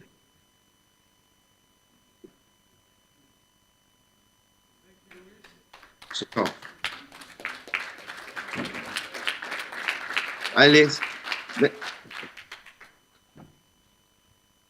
we have a network strategy alliance with the Panama National Sport Institute, provide full institutional support, the authority, Panama Tourist Authority, and City Museum that they coordinate cultural and tourist program. Another one, like university, with the journalist Norbert ensures qualified volunteers, broad coverage, and global dissemination of the event. And of course, the Tocumen Airport, official providing air support and facilitating international transfer for challenge. Commitment to excellence. We have total transparency, accountability, and environment sustainability. Panama is ready. Our proposal represents more than candidates. It is a commitment of a country with a boxing tradition, proven infrastructure, and a vocation for service to the international sport community. The 2026 World Boxing Congress serves a venue in this structure. Panama is that venue. Long life boxing. Finally, I want to say thank you.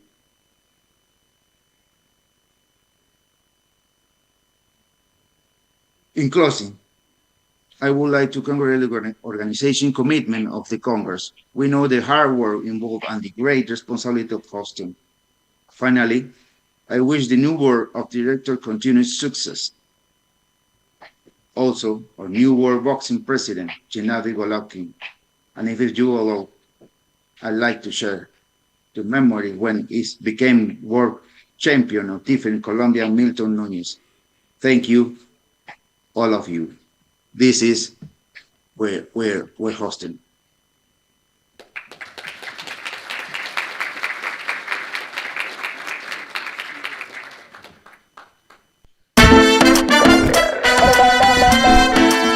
Hoy me voy de rumba, mándame location. De costa a costa yo con mi pana en Panamá me quedo. Ay, ritmo tuyo. Nací en mi tierra, soy panameño con mucho orgullo. Ay, ritmo tuyo. Ya sonó el tambor, tierra del sabor, corazón del mundo. Canal de Panamá.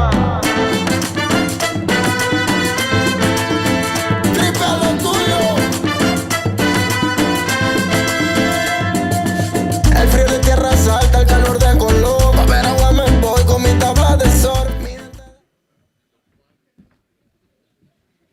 Thank you, everyone. Thank you very much.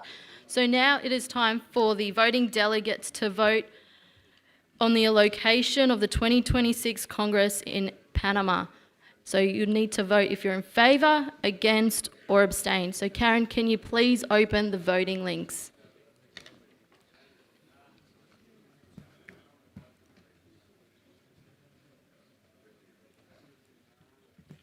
Voting is open.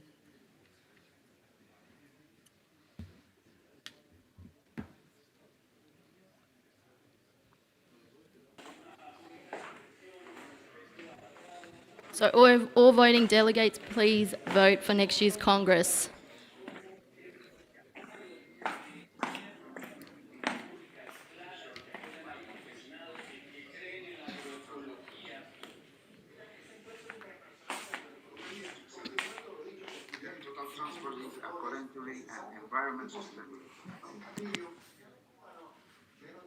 Panama is ready.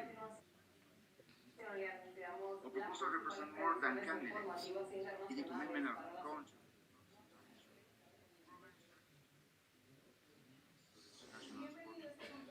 For the voting delegates who haven't voted, please vote. You've got 30 seconds.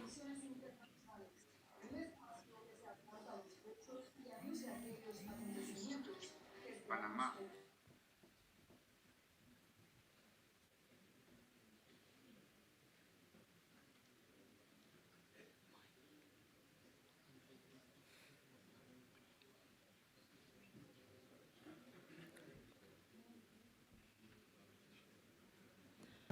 Karen, can you please close the votes and share the result on the screen?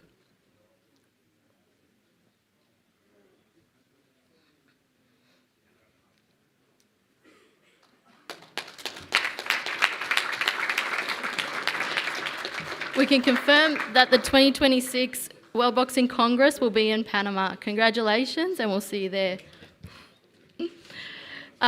Just some couple little points before we close, and appreciate it's been a very long day for everyone, especially those online. Just like to inform the Congress that... Quiet, thanks. Like to inform the Congress that the official address of World Boxing is number 2 Avenue du Roy in Lausanne. Also, the official nominated signatories for World Boxing will either be a President and Secretary General together, or President and one of a Vice President together.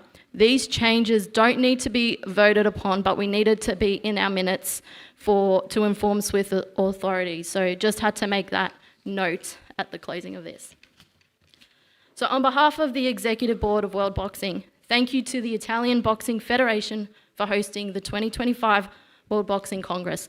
Thank you to the translators, Karen, and the entire team behind the scenes to put this all together. To our outgoing president and those board members, thank you for your work throughout the past couple of years, and to the new board, good luck and welcome on board. To our incoming President Gennady, congratulations on your election. We look forward to your leadership and guidance as you continue to build a strong foundation in place for World Boxing. To all the national federations, athletes, and everyone here today, thank you for your support and dedication. Together, we will continue to strengthen boxing and safeguard its future in the Olympic movement. As we close Congress, I'd like to invite photographers to get a photo of the new board. Following this, the new president will exit to do his media requirements. Please allow him to do this, and then you can give him your congratulations. It is an honour to have chaired Congress today, and I officially declare Congress for the 2025 closed.